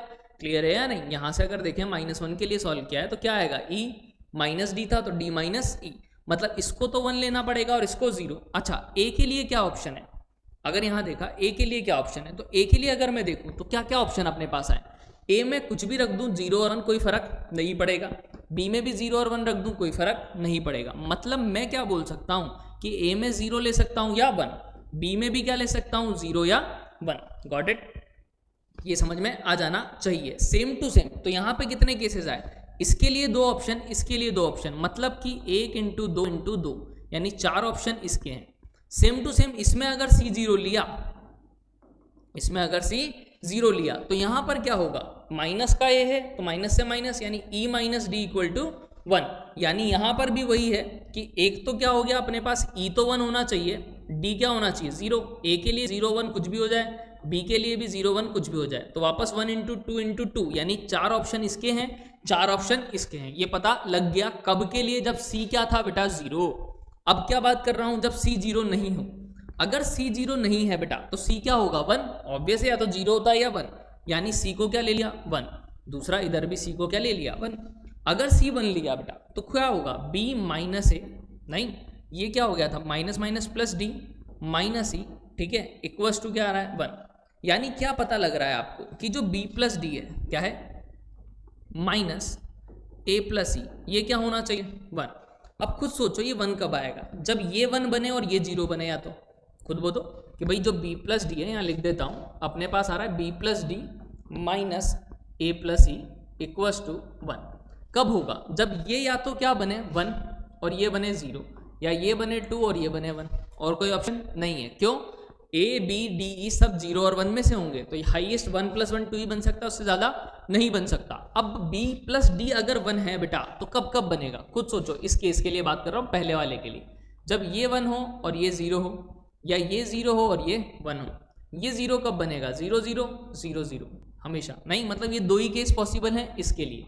सेम टू सेम ये 2 कब बनेगा, जब 1 और 1 हो। ये 1 कब बनेगा 1 0 हो या 0 1 हो, तो 2 केस इसके, मतलब टोटल केस कितने आ रहे हैं 4, मतलब 4 केस कितने आए इसके, फिर से 4। सेम टू सेम इसके भी कितने आएंगे 4, बस माइनस का ही तो अंतर है।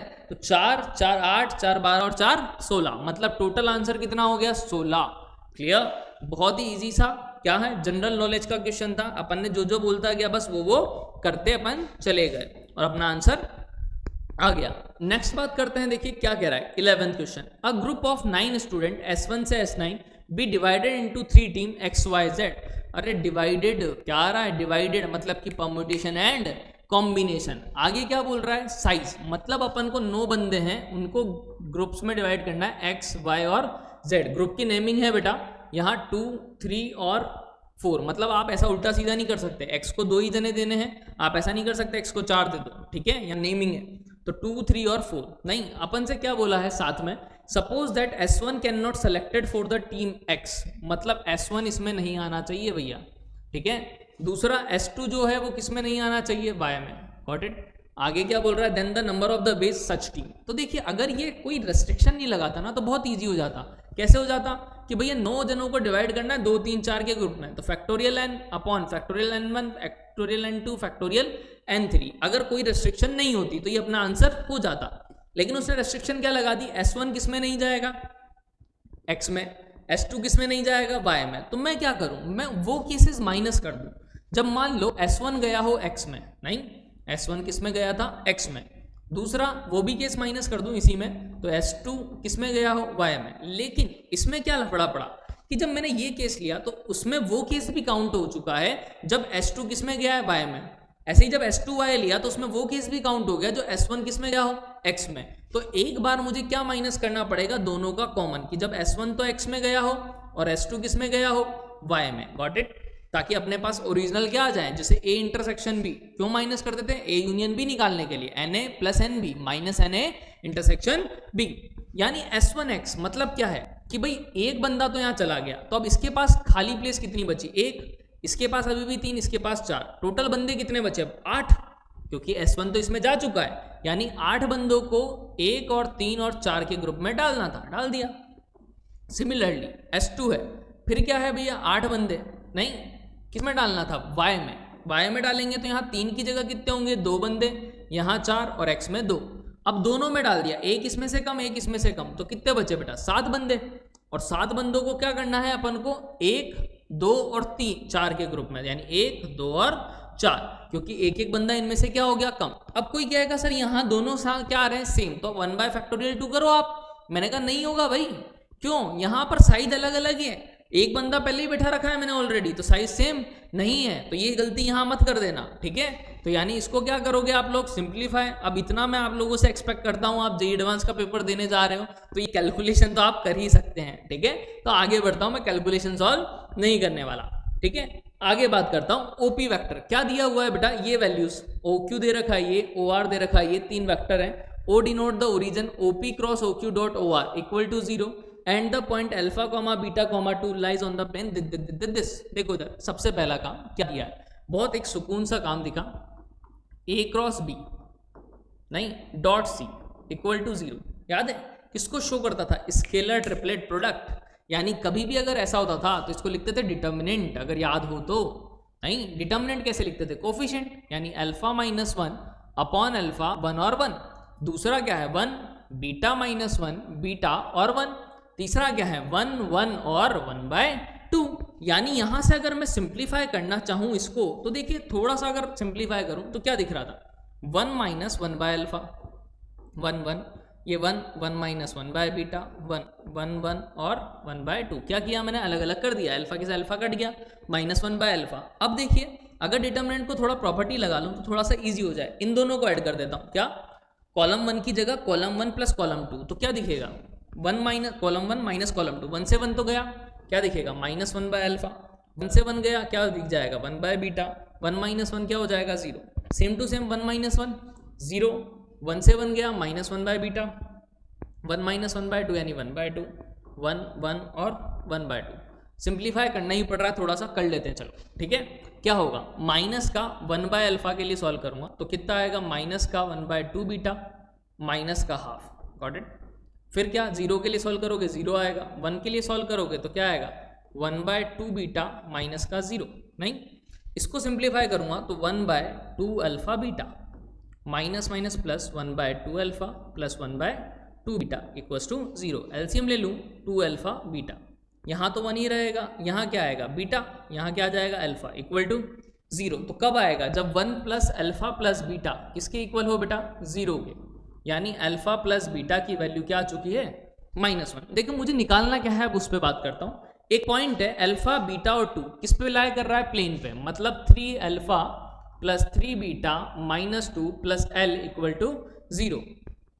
अगर देखा यहां से तो 3 क्या है दोनों में बेटा कॉमन, यानी अल्फा प्लस बीटा अगर देखूं तो माइनस का 1 -2 plus L equals to 0, minus का 3 आया -2 आया -5 प्लस एल इक्वल्स टू 0, यानी एल की वैल्यू कितनी आ गई 5। और अपन से यही पूछा था कि एल की वैल्यू कितनी है, तो कितनी है अपने पास 5। कितना इजीली अपन ने क्या कर लिया, क्वेश्चन को सॉल्व। तो अगर अपन को थोड़ा थोड़ा बेसिक पता है ना, अपन आराम से खेल जाएंगे, क्वेश्चन को पता भी नहीं चलेगा। देखिए इधर आगे बात करते हैं, प्रोबेबिलिटी का क्वेश्चन है। Let x be the random variable and let p x equals to x, denote the probability that x takes the value x। Suppose that the point x p x equal to x 0 1 2 3 4 fix straight line in xy plane and 4 सारा सब कुछ दिया हुआ है, mean दिया हुआ है, क्या दे रखा है 5/2। तो सबसे पहली चीज तो देखो क्या दे रखा है अपन को कि भैया px है, मतलब प्रोबेबिलिटी ऑफ x। मीन दिया हुआ है, क्या दिया हुआ है कितना 5/2। मीन जैसे ही आया माइंड में तो क्या आता है summation of x into P x, अगर याद हो तो। नहीं, ये 5/2 अपन को क्या बोला है वेरिएंस अल्फा है, नहीं तो वेरिएंस क्या होता था, वेरिएंस का अगर फॉर्मूला देखो तो क्या होता था summation of x² p x minus summation of x p x का whole square equals to alpha. ये दे रखा है x पी एक्स कितना था 25/4 हो जाएगा, खुद सोचो क्या हो जाएगा 25/4 लिख देता हूँ इक्वल्स टू कितना बेटा अल्फा। यहाँ से अगर देखा तो x² पी एक्स, तो ये मुझे पता लग चुका है कि ये डाटा मेरे पास गिवन है। अब मुझे निकालना क्या है, मैं उस पर बात करता हूँ कि अल्फा निकालना है तो ये पता होना चाहिए, इसके लिए प्रोबेबिलिटी पता होनी चाहिए, x पता होना चाहिए। x दे रखा है 0 1 2 3 4 इन द स्ट्रेट लाइन, मतलब क्या बोलना चाह रहा है कि भाई एक स्ट्रेट लाइन है, इसी में क्या है x के पॉइंट है 0 1 2 3 4, नहीं ये इनपुट पॉइंट है बेटा, ठीक है। आउटपुट पॉइंट तो क्या है इसके px, यानी p0 फिर प्रोबेबिलिटी 1 फिर प्रोबेबिलिटी 2 फिर प्रोबेबिलिटी 3 और प्रोबेबिलिटी 4 पर, ठीक है बेटा। आगे क्या बोला है, ठीक है, ये देखा है अपन को रैंडम वेरिएबल और सारा सब कुछ। अब देखिए जब प्रोबेबिलिटी डिस्ट्रीब्यूशन है, रैंडम वेरिएबल बोला है, तो पहली चीज तो मुझे पॉइंट में आ जानी चाहिए कि जितनी भी प्रोबेबिलिटीज है उनका जो सम है, उनका जो सम है वो कितना होना चाहिए बेटा 1 के इक्वल, तभी वो प्रोबेबिलिटी डिस्ट्रीब्यूशन होता है, अदरवाइज वो प्रोबेबिलिटी डिस्ट्रीब्यूशन नहीं होगा। अब उसने किसी काम के लिए तो लाइन दी होगी, अब लाइन दी है तो मेरे माइंड में एक ही चीज आती है कि अगर लाइन है और उन पे पॉइंट ले रहा हूं तो उनका स्लोप क्या रहता है सेम। मतलब अगर मैं बोलूं y2 माइनस y1 क्या बेटा p1 minus p0 upon 1 minus 0 कितना 1, ऐसे ही p2 minus p1 upon 2 minus 1 1, P3 minus P2 upon 1 ही आएगा, 3 माइनस 2, फिर P4 माइनस P3, ठीक है 13 लिख दिया मैंने, P3, ठीक है अपॉन 1 इक्वल टू कितना बेटा, कोई भी स्लोप यानी कि m, ठीक है। ये क्या है, सारे के सारे स्लोप किसके इक्वल है, m के इक्वल। तो यहां से अगर देखूं बेटा तो P1 अगर निकालूं तो क्या आएगा, खुद सोचो, माइनस P0 m के पास जाएगा यानी m प्लस P0। अगर यहां से P2 निकालोगे आप तो क्या आएगा, m plus P1, got it. अच्छा P1 की वैल्यू कितनी थी बेटा, m plus P0, m plus P0 रखोगे तो m और m कितना हो जाएगा, 2m प्लस P0, मतलब अच्छा सर हाँ 2m प्लस P0 हो जाएगा। अब किस किस को समझ में आ गया कि सेम टू सेम P3 लिखो तो क्या लिखोगे, P2 प्लस m, P2 की वैल्यू क्या है, 2m प्लस P0, 2m और m कितना हो जाएगा, 3m प्लस P0, समझ में आ जाना चाहिए। फिर P4 निकालोगे तो P3 plus m, P3 3m plus P0 है, नहीं यानी कितना हो जाएगा, P4 अगर लिखूं तो 4m plus P0, got it, यानी ये पता लग चुका है। अब मेरे पास क्या है कि भाई इनकी प्रोबेबिलिटी का सम क्या था, 1, रख देता हूं इनकी प्रोबेबिलिटी का सम, यानी m P0 तो ऐसे ही के ऐसा plus m P0, m plus P0 है ना, प्लस फिर क्या होगा 2m प्लस P0, फिर 3m plus P0, got it, फिर 4m plus P0 equals to कितना बेटा, अपन को 1 दे रखा है। यहां से देखा 5 बार P0 आया, 1 2 3 4 5, यानी P ऑफ 0 यानी P0 0 की वैल्यू कितनी है बेटा, ये तो आ गया, m 2m 3m 3 6m 6 और 4 10m, यानी P0 प्लस 10m 5 बार आ रहा था P0 इक्वल्स टू कितना है 1, क्लियर। मतलब एक इक्वेशन ये बनी, अभी भी मेरे पास एक है इक्वेशन, तो एक और इक्वेशन चाहिए P0 और m में, ताकि मैं दोनों की वैल्यू निकाल सकूं। तो अगर मैं देखूं कि मुझे गिवन क्या था, मीन का मतलब क्या था अपने पास, समेशन ऑफ x px, ये जो लिख रखा है, नहीं x का मतलब क्या था, 0 इंटू P0, ऐसे लिख दूं, फिर 1 इंटू P1, फिर 2 इंटू P2, 3 इंटू P3 और 4 इंटू P4, नहीं इसका सम कितना दिया है 5/2। मतलब मेरे पास क्या यहां से एक और इक्वेशन आ जाएगी, देखो P0 क्या था अपने पास, अगर आप खुद सोचो P0 की वैल्यू मेरे को पता नहीं है अभी, ठीक है 0 इंटू P0 0 हो गया, P1 की वैल्यू क्या थी, m प्लस P0, रख देता हूं तो क्या आएगा m प्लस P0, यहां से 2 इंटू P2, P2 की वैल्यू क्या थी, m 2m प्लस P0, यानी 2m और 2 कितना हो जाएगा 4m प्लस कितना 2P0, फिर 3 से मल्टीप्लाई करूंगा 3 को, 3 3 जा कितना 9m, नहीं फिर 3P0, और फिर 4 को 4 से करूंगा तो 16m प्लस 4P0, यानी P ऑफ 0 नॉट बोल देता हूं उसको, ठीक है। यानी अगर मैं बात करूं यहां से तो क्या पता लगा अपन को, P of 0, 2P of 0, 3P of 0 और 4P ऑफ 0, 4 3 7 दोनों और 1 10, यानी 10P0, क्लियर, प्लस यहाँ m 4 5m 5 और 9 कितना हो जाएगा 14, 14 और 16 यानी 30, m इक्वल्स टू 5/2। 5 सब में से क्या ले लेता हूं कॉमन, यानी अपने पास एक इक्वेशन तो ये बनी बेटा, है ना। अगर 5 कॉमन ले लूं सब में से तो क्या आएगा 2P0, या चलो रहने देते हैं 10P0, रहने देते हैं 30m इक्वल्स टू कितना आ रहा है बेटा 5/2। यानी यहां से अब अपन को क्या पता लग चुका है बेटा कि दो इक्वेशन अपने पास आ चुकी है। तो मैं इसको इक्वेशन को क्या लिख लेता हूं आगे, तो क्या क्या इक्वेशन है एक बार देख लेते हैं अपन फटाफट। 5P0 plus 10m equal to 1, तो क्या आ गया अपने पास 5P0 plus 10m equals to 1, एक इक्वेशन ये आई, ठीक है। दूसरी इक्वेशन क्या आई अपने पास 10P0 plus 30m equal to 5/2, यानी 10P0 plus 30m equals to 5/2। ये दोनों इक्वेशन क्या कर लेता हूँ सॉल्व, इसको 2 से मल्टीप्लाई कर देता हूँ, तो 10P0 से 10P0 गया, 20m माइनस 30m माइनस का 10m, यहाँ 2 से मल्टीप्लाई किया तो 2 माइनस 5/2, 4 माइनस यानी 1/2, यानी माइनस 10m, यानी m की वैल्यू कितनी आ गई है 1/20, m 1/20 रख देता हूँ तो कितना आएगा P0 5 times 10 into by 20 equals to 1, 1/2 है तो 1/10 आ जाएगा P0 की वैल्यू, गॉट इट। ये 1/2 उधर आया, 1 माइनस 1/2 1/2 इंटू 5, यानी कितना आ गया 1/10। अब देखिए मुझे निकालना क्या था, नहीं कि भाई मेरे को निकालना क्या था, मुझे क्या दे रखा था ये x² px, नहीं x² px का मतलब क्या होगा आप खुद सोचिए। मैं सॉरी स्लाइड में पीछे ले गया, आगे बात करते हैं।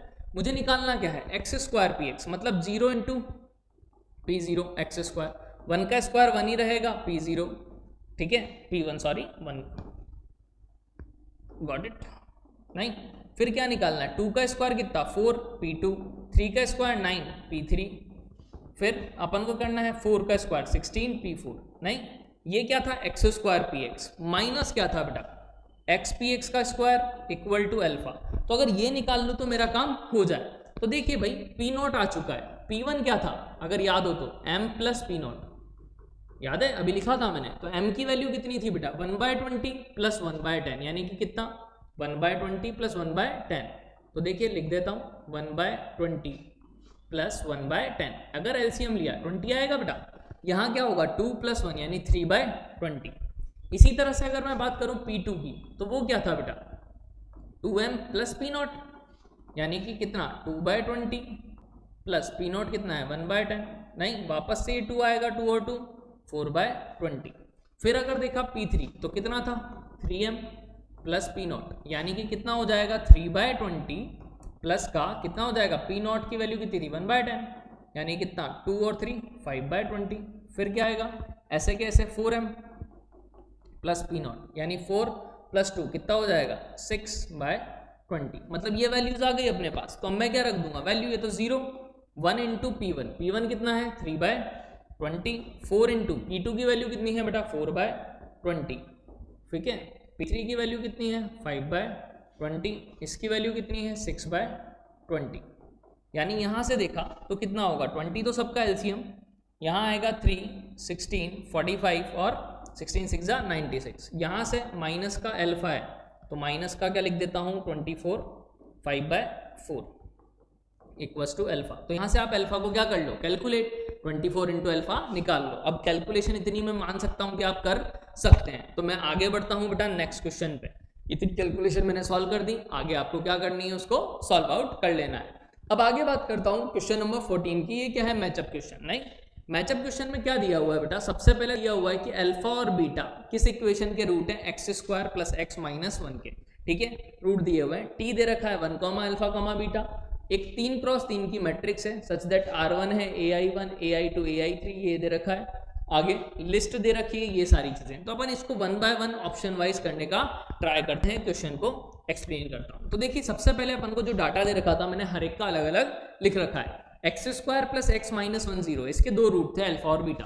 तो भाई रूट कैसे निकालोगे, -1 plus minus B square minus 4ac minus minus plus upon 2a, यानी यहां से अगर आप देखोगे तो x के दो रूट आएंगे, एक आएगा √5 माइनस 1 अपॉन 2 और एक आएगा बेटा -√5 माइनस 1 अपॉन 2, ये अल्फा हो गया मान लिया और ये क्या हो गया बीटा, ठीक है, दो रूट आ गए। t 1 comma alpha comma beta है, m दे रखा है 3x3 की मैट्रिक्स, 3x3 की मैट्रिक्स मतलब a11 a12 a13 a21 a23 a31 a32 और a33।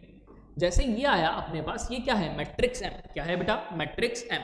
तो अगर ये मैट्रिक्स M है अपने पास तो मैं क्या बोल सकता हूँ, ठीक है, हाँ देखिए भाई मैट्रिक्स अगर M है, मैं देख रहा था कि रिकॉर्डिंग ऑफ तो नहीं हो चुकी है, ठीक है, तो मैट्रिक्स क्या है अपने पास ये दे रखी है, अपन के पास क्या है बेटा the number of matrix M Aij 3x3 with all the entries T such that Ri Cj equal to 0 for all ij। मतलब क्या है समझने का ट्राई करना, अपन को बोला था R रो 1 और C1, ऐसे ही रो 2 C2 रो 3 C3 सब क्या है 0, उसने ये बोला है अपन को, नहीं खुद सोचिए आप कि रो 1 के जितने एलिमेंट है उनका सम क्या होना चाहिए 0। मैं दिखा देता हूँ आपको, देखो इधर कि जो R1 दे रखा था अपने पास वो क्या था A11 A12 A13, मतलब पहली रो वो क्या होनी चाहिए 0, ऐसे ही कॉलम 1 नहीं वो भी 0, R2 भी 0 R3 भी 0 कॉलम 2 भी 0 कॉलम 3 भी 0। मतलब कि मेरा काम क्या है यहाँ पर ऐसे नंबर ढूंढना, क्या ऐसी कितनी मैट्रिक्स बना सकता हूँ जिसमें सारे जो रोज हैं उनके एलिमेंट का सम और सारे कॉलम के एलिमेंट का सम क्या हो 1। तो देखिए भाई सबसे पहले मुझे एलिमेंट किस में से चुनने हैं, टी में से बोला है उसने 1 कॉमा अल्फा कॉमा बीटा। तो भाई इसको भरने के लिए कितने ऑप्शन थे बेटा 3, या तो 1 ले लूँ या अल्फा ले लूँ या बीटा, इसको भरने के 2 और इसको भरने के 1, मतलब इनको के लिए 6 ऑप्शन थे। कितने थे, क्योंकि मेरे को तीनों सेम तो ले नहीं सकता, क्यों नहीं ले सकता उसका रीजन समझाता हूँ। अगर मैंने देखा 1 प्लस अल्फा प्लस बीटा निकाल के तो क्या आएगा बेटा खुद सोचिए, 1 प्लस √5 माइनस 1/2 माइनस √5 माइनस 1/2। यहाँ 2 एलसीएम लोगे तो 2 आएगा ऊपर, √5 से √5 कटेगा, 2 माइनस 2 क्या आ जाएगा 0। मतलब 1 प्लस अल्फा प्लस बीटा क्या आ रहा है बेटा 0। मतलब मुझे जो रो में एलिमेंट लेने पड़ेंगे उनमें क्या होना चाहिए, एक 1, एक अल्फा और एक बीटा। मैं कोई भी दो सेम नहीं ले सकता, मेरे को ये क्लियर हो जाना चाहिए। तो मतलब अगर मैंने लेट सपोज कि M11 A11 जो लिया 1 ले लिया, तो इसको अल्फा ले लिया, इसको बीटा ले लिया, ऐसा ले सकता हूँ। या इसको बीटा लिया, इसको अल्फा, इसको 1, ऐसे ले सकता हूँ। तो ऐसे कितने केसेस है कि भाई पहले ऑप्शन के लिए 3 थे, 1 अल्फा और बीटा, कोई भी भर सकता हूँ। दूसरे के लिए क्या बचे, 2 ही बचे। तीसरे के लिए क्या बचे, 1। मतलब 6 ऑप्शन तो पहली रो के लिए हो चुके हैं या पहले कॉलम के लिए हो चुके हैं। अब देखो अगर यहाँ पर मैंने मान लो 1 भरा था, नहीं तो यहाँ कितने ऑप्शन रहेंगे, या तो अल्फा भर पाऊंगा या बीटा। 1 दोबारा नहीं भर सकता क्योंकि रो का सम भी 0 चाहिए और कॉलम का सम भी 0 चाहिए, तो डिफरेंट होने चाहिए। क्या होने चाहिए, यानी मेरे पास इसके लिए कितने ऑप्शन बचेंगे, 2। अब जो यहाँ भर दिया, क्या भर दिया, उसी के अकॉर्डिंग यहाँ भरना पड़ेगा। जैसे मान लो कि अगर यहाँ पे क्या भर दिया था मैंने, 1 भरा था, अब मान लो यहाँ अल्फा भर दिया, तो यहाँ मुझे अल्फा भर चुका हूँ, तो अल्फा तो भरना नहीं है, बीटा भरूंगा या तो नहीं, या क्या भरूंगा 1, यानी अल्फा बीटा 1 लिखूंगा यहाँ पे, नहीं। या फिर क्या लिख सकता हूँ, बीटा 1 और अल्फा, यही 2 ऑप्शन है और कोई ऑप्शन नहीं है, क्योंकि तीनों का सम क्या आना चाहिए अपने पास बेटा। तो यानी अपने पास यहाँ पर कितने ऑप्शन बचे, 2।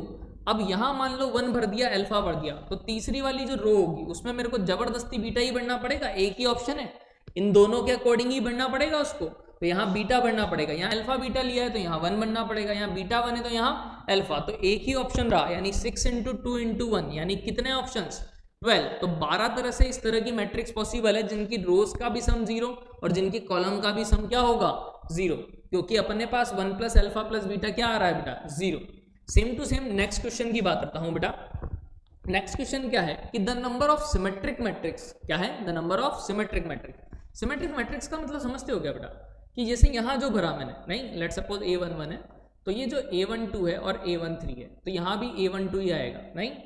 फिर A22, यहाँ पर अगर मैंने भरा A23, तो यहाँ पर भी क्या आएगा A23, यहाँ A13 था तो यहाँ A13, और यहाँ क्या आएगा A33। तो अपन से पूछ रहा है ऐसी कितनी मैट्रिक्स संभव है, क्या ऐसी कितनी मैट्रिक्स संभव है। तो भाई मुझे पता है उसने क्या बोला है, सच दैट Cj = 0, मतलब कॉलम क्या होने चाहिए, कॉलम का सम 0। तो मतलब वापस से अगर 1 अल्फा और बीटा, तो इसको भरने के लिए कितने ऑप्शन, 6 ऑप्शन फिर से, नहीं। अब इसको भरने के लिए कितने बेटा, यहाँ अल्फा है तो मुझे यहाँ अल्फा ही भरना पड़ेगा और कोई ऑप्शन नहीं है मेरे पास। अब यहाँ अल्फा भर दिया मैंने, ठीक है। अब यहाँ अल्फा था, यहाँ बीटा था, यहाँ बीटा था तो मुझे यहाँ बीटा भरना ही पड़ेगा और कोई ऑप्शन नहीं है। अब यहाँ बीटा था अपने पास, समझना इस चीज को, ये 6 ऑप्शन थे इसके लिए। अब अल्फा के बाद अगर यहाँ बीटा भर दिया, क्या भर दिया, यहाँ 1 भर दिया, तो यहाँ भी क्या भरना पड़ेगा 1, समझ रहे हो। यहाँ क्या भरना पड़ेगा, अपने आप ही अल्फा, नहीं। तो ये एक मैट्रिक्स क्या हुई पॉसिबल।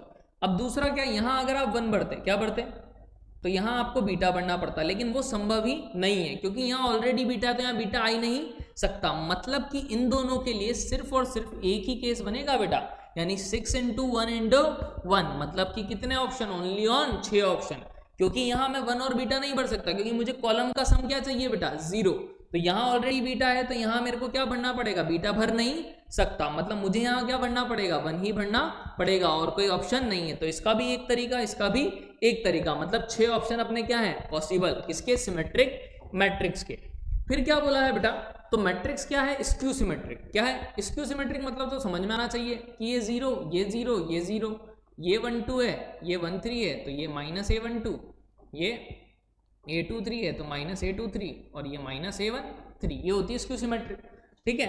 T के एलिमेंट लेने, then the number of element in the set this equals to this, नहीं। अब भाई मैंने देखा स्क्यू सिमेट्रिक है, इनटू XYZ लिखा है, क्या लिखा है, तो भाई मुझे पता है स्क्यू सिमेट्रिक का डिटर्मिनेंट हमेशा क्या आता है बेटा 0। अगर ये A मैट्रिक्स है, इसने M बोला है तो M लिख देता हूँ, ठीक है। तो M मैट्रिक्स है तो स्क्यू सिमेट्रिक का हमेशा डिटर्मिनेंट क्या आता है बेटा 0, और 0 है, इसको XYZ से कुछ भी रखोगे आप, नहीं, तो हमेशा कुछ ना कुछ वैल्यू के लिए क्या करेगा, सेटिस्फाई। यानी XYZ की कितनी वैल्यूज पॉसिबल है बेटा, इनफाइनाइट सॉल्यूशन पॉसिबल है, यानी अपने पास क्या हो गया इनफाइनाइट। क्लियर। नेक्स्ट बात करता हूँ किसकी, कि डिटर्मिनेंट ऑफ M। अपन से क्या पूछ रहा है कि डिटर्मिनेंट ऑफ M क्या दिया हुआ है, ये matrix 1, alpha, beta, such that row क्या है 0, अब इसमें क्या बोला है कि भाई मेरे को ऐसा लेना है जिससे इन तीनों रो का सम क्या हो बेटा, 0 हो। समझ रहे हो, यानी कि मेरे को क्या चाहिए, ये तीनों ऐसे नंबर चाहिए जिनका सम क्या आना चाहिए, ये भी 0, ये भी 0 और ये भी 0। मतलब एक 1, एक अल्फा और एक बीटा क्या लेना पड़ेगा, बिल्कुल। अगर आप देखो और साथ में बोल रहा है कि देन द डिटर्मिनेंट वैल्यू, मेरे को कैसे लेनी पड़ेगी, जैसे 1 अल्फा बीटा लिया तो यहाँ क्या ले लेता हूँ, अल्फा 1 और बीटा अल्फा बीटा 1, यहाँ क्या ले लेता हूँ, बीटा 1 और अल्फा, ऐसी लेनी पड़ेगी जिससे रो का सम क्या आ रहा हो, 0। तो अगर मैं क्या लगा दूं ऑपरेशन, तो क्या आएगा सब में, 1 plus alpha plus beta, or column 1 plus column 2 plus column 3, ये अल्फा प्लस बीटा प्लस 1, ये बीटा 1 प्लस 1 प्लस अल्फा, बाकी वही अल्फा बीटा 1 बीटा 1 अल्फा। तो अगर मैं इस मैट्रिक्स का डिटर्मिनेंट निकालना चाहूँ तो डिटर्मिनेंट जब निकालूंगा बेटा तो इनमें से कॉमन क्या आ जाएगा, 1 प्लस अल्फा प्लस बीटा तो बाहर और अंदर कुछ बचेगा, इसकी वैल्यू क्या आती है, 0। 0 इंटू समथिंग क्या हो जाएगा बेटा, 0, यानी कि आंसर क्या आएगा बेटा अपने पास, 0 आ जाएगा। Got it. तो यानी कितना इजी सा ऑप्शन हो गया। मैं बता देता हूँ आपको कि जो अपन ने पहला सॉल्व किया, क्या किया पहला, तो उसका तो कितना ऑप्शन था, 12। दूसरा सॉल्व किया उसका क्या आया था, 6। तीसरे का आया था इनफाइनाइट और चौथे का आया था 0। यानी कि अपने पास कौन सा ऑप्शन करेक्ट हो गया, पी का तो 2 है, ठीक है, सी का कितना आया था 4, नहीं, यानी कि क्यू का क्या आया था 4, आर का क्या आया था 3 और एस का क्या आया था लास्ट 0। क्लियर। तो यानी अपना ऑप्शन ही क्या हो गया, सी करेक्ट। ठीक है, आगे बात करते हैं नेक्स्ट की। ठीक है, नेक्स्ट क्वेश्चन नंबर 15 है। देखिए क्वेश्चन नंबर 15 है, अपन को क्या बोल रहा है, अब ये देखिए मैचअप का क्वेश्चन है, इसको मैं चाहूँ ना तो 1 मिनट में सॉल्व कर सकता हूँ और चाहूँ तो मैं 5-7 मिनट भी लगा सकता हूँ। तो पहले 1 मिनट का सॉल्व करके आपको बताता हूँ कि कैसे सॉल्व आउट किया जाए। क्या बोला था, let a straight line y = 2x touch a circle with centre 0, alpha. Centre 0, alpha मतलब y एक्सिस पे, अल्फा ग्रेटर देन 0 मतलब कि कहाँ है, पॉजिटिव y एक्सिस पे। किस पे है, पॉजिटिव y एक्सिस पे। ठीक है, तो देखिए डायग्राम मैंने बना रखा है कि 0, अल्फा है, ठीक है, ये अपने पास एक सर्कल है, उसने बोला y = 2x इसको टच कर रही है, अल्फा पॉजिटिव था इसलिए ऊपर लिया, नहीं मतलब कि क्या कह रहा है वो कि जो टच कर रही है वाला पॉइंट वो A1 था, जो दूसरा पॉइंट है डायमेट्रिक एंड पॉइंट वो क्या था, B1। देखो इधर दिखाता हूं कैसे, उसने बोला है क्या, टच कर रही है सर्कल को A1 पॉइंट पर, let B1 be the point such that the line segment A1 B1 is the diameter of circle. साथ में दिया हुआ है अल्फा प्लस आर क्या है, 5 प्लस √5। तो अपन को ये फॉलोइंग ऑप्शन करने हैं। तो मैं यहाँ छोटा सा तुम्हारे लिए डायग्राम एक रफली बना रहा हूँ, ठीक है, एक्स एक्सिस के लिए। तो देखिए यहाँ एक सर्कल था ऐसा, ठीक है, टच कर रहा है, ये 0, क्या था अल्फा, ये पॉइंट A1 था और ये पॉइंट क्या था आपके पास, B1 था, नहीं। अब देखिए मेरे को अगर करना है तो मैं कितना इजीली निकाल सकता हूँ, मुझे पता है A1 पूछ रहा है, नहीं A1 क्या है, पॉइंट फर्स्ट क्वाड्रेंट में होगा, क्या होगा, A1 ऑब्वियस दिख रहा है किसमें होगा, फर्स्ट क्वाड्रेंट। फर्स्ट क्वाड्रेंट में कौन सा ऑप्शन है, 2,4 और कोई ऑप्शन नहीं है, मतलब A1 का आंसर क्या आना चाहिए, 5, यानी R क्या होना चाहिए, 5, यानी C ऑप्शन ही करेक्ट है, R कहीं 5 और नहीं दिख रहा है। गॉट इट और नॉट, मतलब कि सी ऑप्शन ही अपना आंसर है। कितना सा टाइम लगा अपन को, 1 मिनट का। जैसे ही डायग्राम बना अपना क्वेश्चन क्या हो गया, चुटकियों में सॉल्व हो गया, नहीं। अब इसका आते हैं प्रॉपर मेथड, किस पे आते हैं कि अपन को सब चीजें निकालनी है। तो देखिए कैसे निकालेंगे, अपन को क्या क्या निकालना है, अपन को दिया है अल्फा प्लस आर 5√5। तो पहले भाई मुझे एक चीज बताना कि भाई ये y = 2x है, ये क्या कर रही है, टच कर रही है लाइन को, इस पॉइंट से इसकी डिस्टेंस रेडियस होती थी, नहीं, इस पॉइंट से इसकी डिस्टेंस क्या होती थी, रेडियस। तो मैं यहां से अगर देखूं बेटा तो क्या होगा, खुद सोचो, 0, अल्फा से इसकी डिस्टेंस यानी 2x माइनस वाई की अगर मैं डिस्टेंस निकालूं तो 2 × 0 माइनस अल्फा अपॉन रूट में 2 का स्क्वायर प्लस 1 का स्क्वायर √5, ये मॉड, ये जो डिस्टेंस है ये रेडियस के इक्वल है। यानी यहाँ से अगर मेरे को पता लगा अल्फा = कितना होगा बेटा, r√5। रेडियस भी पॉजिटिव होती है बेटा, अल्फा भी क्या होगा, पॉजिटिव, उसने दे रखा है 0 से बड़ा, तो इसलिए मैंने नेगेटिव नहीं लिया। तो अल्फा क्या है, r√5 रख दूं, तो r√5 प्लस r = 5 प्लस √5। अगर देखा यहाँ से तो √5 + 1 कॉमन, r यहाँ से भी अगर क्या है √5 कॉमन ले लूँ, √5 + 1, इससे ये कैंसिल, तो r की वैल्यू √5, r√5 है तो अल्फा कितना आ गया बेटा, सीधा सीधा 5, यानी अल्फा तो 5 है और r क्या है मेरे लिए, √5। गॉट इट और नॉट। अब मुझे क्या निकालना है बेटा, A1 का कोऑर्डिनेट, क्या, जैसे देखो मैं मैचअप्स में दिखा देता हूँ आपको मुझे क्या क्या निकालना है। मुझे क्या निकालना था, एक अल्फा निकालना था, निकाल लिया मैंने, r निकालना था, मैंने निकाल लिया। तो बेसिक अल्फा मुझे पता लग गया और r भी मुझे पता लग गया। अब मुझे निकालना है A1। तो देखिए A1 कैसे निकालूंगा, तो यहाँ से अगर देखा तो ये इसका जो स्लोप है यहाँ थीटा, नहीं तो tan थीटा की वैल्यू कितनी है, सबको पता लग जाता है mx यानी कि 2, tan थीटा की वैल्यू 2 है नहीं, तो ये क्या होगा बेटा अपने पास दिस डिस्टेंस cos थीटा इसका x कंपोनेंट, ये r था नहीं, r कितना था √5, अल्फा कितना था 5, तो ये जो डिस्टेंस आएगी OA1, कौन सी OA1, ये कितना होगा 5 हाइपोटेनियस है, इसका स्क्वायर माइनस √5 का होल स्क्वायर कितना हो जाएगा 25 माइनस 5 यानी कि 20, तो 20 का रूट यानी √20, मतलब आपको पता लग जाना चाहिए OA1 कितना है √20, यानी ये क्या होगा बेटा अगर मैं A1 के कोऑर्डिनेट लिखना चाहूँ तो √20 cos थीटा और √20 sin थीटा, ये किसके कोऑर्डिनेट होंगे A1 का। cos थीटा अगर निकालूं, tan थीटा कितना था बेटा अपने पास 2, tan थीटा की वैल्यू कितनी थी बेटा अपने पास 2, तो cos थीटा क्या होगा देखो tan थीटा होता था परपेंडिकुलर बेस, तो हाइपोटेनियस कितना आएगा √5, तो cos थीटा क्या होगा बेस अपॉन हाइपोटेनियस, यानी कि √20 इंटू 1/√5, यानी यहाँ भी √20 इंटू कितना 2/√5, गॉट इट।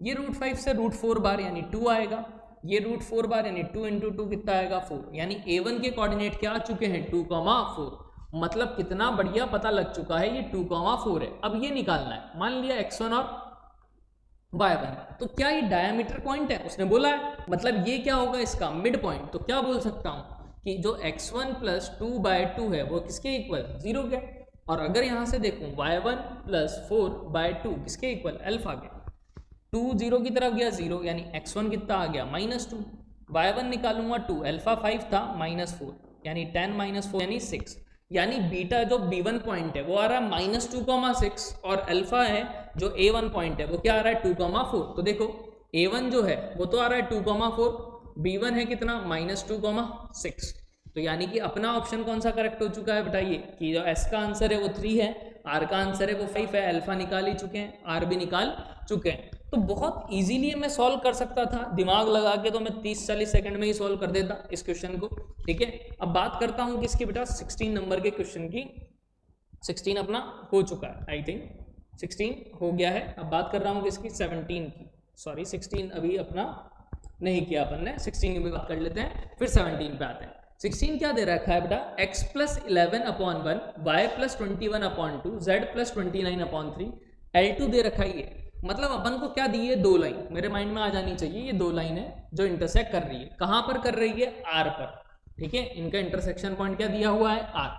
आगे क्या बोला है बेटा O क्या है origin, n cap denote the unit normal vector along the plane, मतलब अगर मैं इसका डायग्राम बनाऊं थोड़ा सा ढंग से तो देखिए कैसा होगा, ऐसा समझिए x प्लस 11/1 ये एक लाइन दे रखी थी, ये दूसरी लाइन दे रखी है, ये L1 लाइन ये L2 लाइन, इनका इंटरसेक्शन पॉइंट क्या है R, A O एक ओरिजिन दिया है, N क्या दे रखा है इनके परपेंडिकुलर वेक्टर, तो अपन से क्या पूछा है वो समझा देते हैं, ठीक है। तो अपन से पूछा है बेटा किसकी वैल्यू, कि अपन वैल्यू बताइए किस किस की, पहले गामा की, फिर दूसरा बोल रहा है एनकेप की, तीसरा बोल रहा है OR1 की और OR1 ऑन N, मतलब मेरे को सब चीजें ही निकालनी है।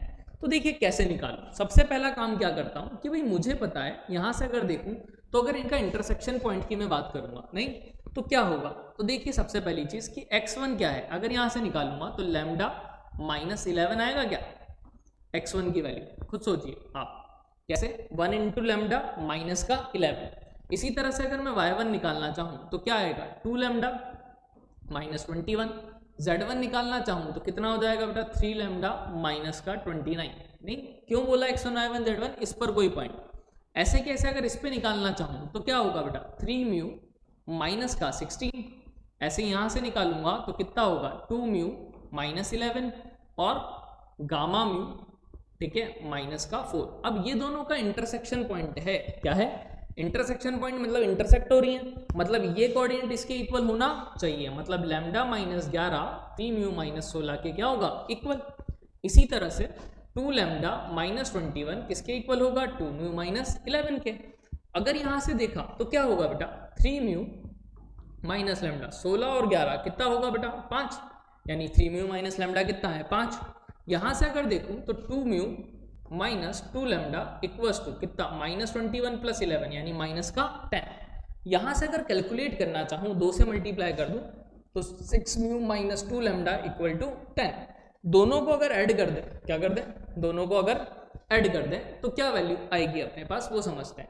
जैसे ही ऐड किया तो 6 म्यू माइनस 2 म्यू कितना हो जाएगा 4 म्यू, 10 और 10 कितना हो जाएगा 20, मतलब म्यू इक्वल्स टू कितना हो जाएगा 5। दोनों को क्या कर दिया मैंने सब्ट्रैक्ट, नहीं जैसे ही सब्ट्रैक्ट किया तो 6 माइनस 2 4 हो जाएगा, -2 से +2 वाला कैंसिल आउट, यानी म्यू 5 आ गया। म्यू 5 रख दूँ तो कितना होगा 10 -2 लैम्डा -10, इधर आएगा 20 इक्वल्स टू 2 लैम्डा, यानी लैम्डा इक्वल्स टू 10। तो मतलब मेरे पास क्या हो चुका है, म्यू आ गया है। अब मुझे एक चीज़ बताओ, मुझे क्या निकालना था, गामा की वैल्यू, नहीं तो मैं Z1 अगर पॉइंट निकालूं, लैम्डा 10 है तो 10 30 माइनस 29 कितना हो जाएगा बेटा, यहाँ लिख रहा हूँ। देखिए दूसरा कलर चेंज कर लेते हैं अपन ताकि आपको दिक्कत ना आए। तो देखो लैम्डा 10 आया तो x1 पॉइंट कितना आएगा 10 माइनस 11 यानी -1, यहाँ 20 माइनस 21 मतलब -1, Z1 30 माइनस 29 यानी कितना होगा 1।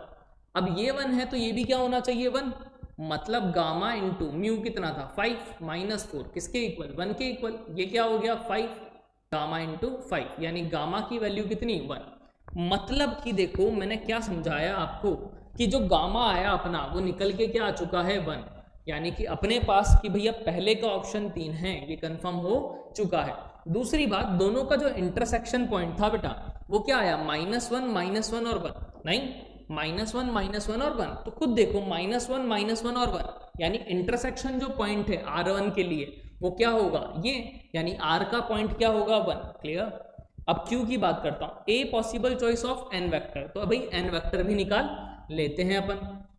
n वेक्टर क्या था, परपेंडिकुलर था L1 और L2 के, तो भाई मेरे को अगर निकालना है तो L1 क्रॉस L2 निकाल लूँ, अपने आप क्या आ जाएगा n vector L1 cross L2। तो देखो क्या क्या होगा, क्रॉस कैसे निकालते थे I J K, इसकी डायरेक्शन क्या थी 1 2 3 3 2, गामा की वैल्यू अभी निकाली थी 1, यानी कि अगर सॉल्व करूं तो I के लिए क्या आएगा बेटा 2 -6 यानी कि -4, J के लिए अगर बात करूं बेटा तो क्या आएगा 1 -9 यानी कितना होगा -8, प्लस K के लिए बात करूं नहीं तो क्या होगा 2 -6 यानी -4, गॉट इट, 2 -6 -4, यानी अगर -4 कॉमन ले लूँ तो ये I दिखेगा, ये प्लस का क्या दिखेगा माइनस कॉमन ले लिया बेटा तो ये माइनस का हो जाएगा कितना 2J और प्लस का क्या हो जाएगा K कैप। क्लियर।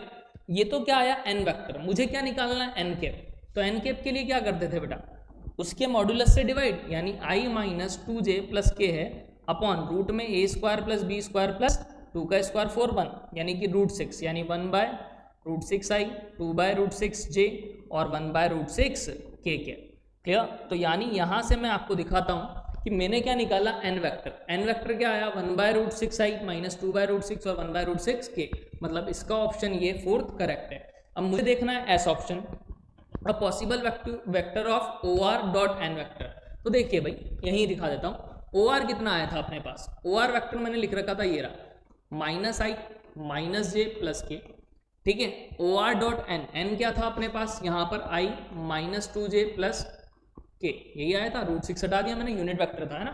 दोनों का अगर मैं करूंगा अपने पास √6 था अपॉन में लगा दिया, कितना होगा I वाला I से -1 माइनस +2 फिर +1 अपॉन √6, 3 -1 यानी 2 अपॉन √6।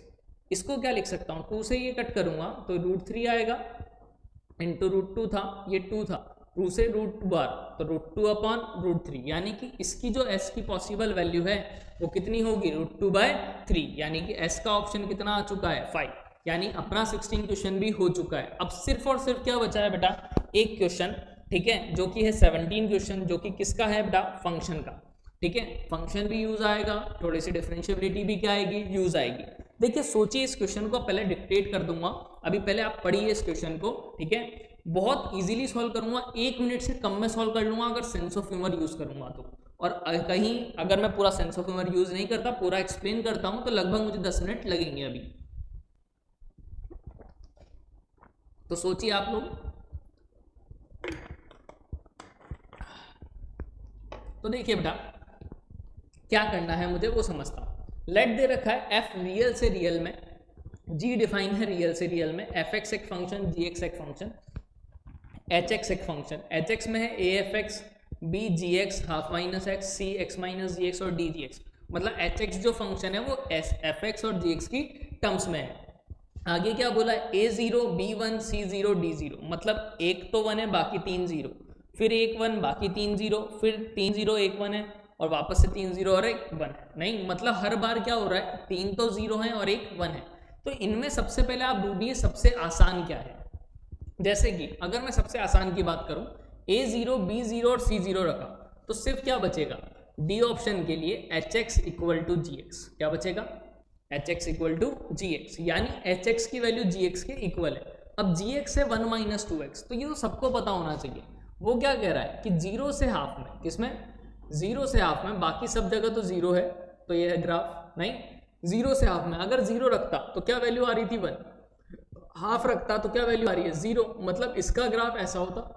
ये क्लियर कट हो जाना चाहिए। यहाँ अदरवाइज है, नहीं तो यहाँ होल बना दिया। यानी कि अगर मैंने देखा तो सॉरी, होल कहाँ बनेगा, यहाँ नहीं बनेगा, होल कहाँ बनेगा, यहाँ, क्योंकि 0 पे इक्विलिटी ऊपर होल्ड कर रही है, मतलब यहाँ तो क्या बनेगा बेटा, डॉट। क्लियर, यानी इसकी अगर रेंज पूछूं मैं आपसे बेटा, तो क्या होगी कि ये 0 है, ये 1 है, मतलब 0 से कहाँ तक जा रहा है, 1 तक। देखो 0 से 1 तक, मतलब मेरे पास जो रेंज आ रही है वो क्या आ रही है, 0 से 1, मतलब कि जो डी ऑप्शन है इसका आंसर क्या है बेटा, 4। यानी कि जो एस है इसका आंसर 4 है, मतलब ऑप्शन सी क्या है मेरा, करेक्ट। तो मैंने क्या किया, 1 मिनट में निकाल लिया।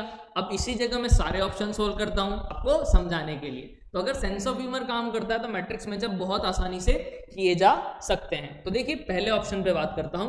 पहले ऑप्शन में क्या क्या दिया हुआ है अपन को कि a 0 है, b 1 है, c 0 है और d भी 0 है, hx ये फंक्शन है। तो मैं रखता हूं, a 0 रखा तो hx क्या आएगा बेटा, खुद देखो 0, b की अगर रखा 1 यानी gx प्लस जी हाफ माइनस एक्स, सी 0 रख दिया और डी भी 0 रख दिया, hx आ गया।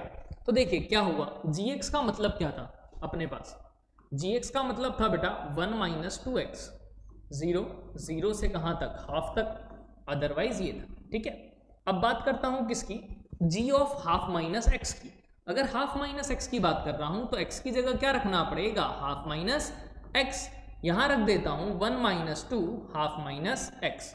ये क्या है, 0 से कहां तक है, हाफ तक, अदरवाइज क्या है, 0 है।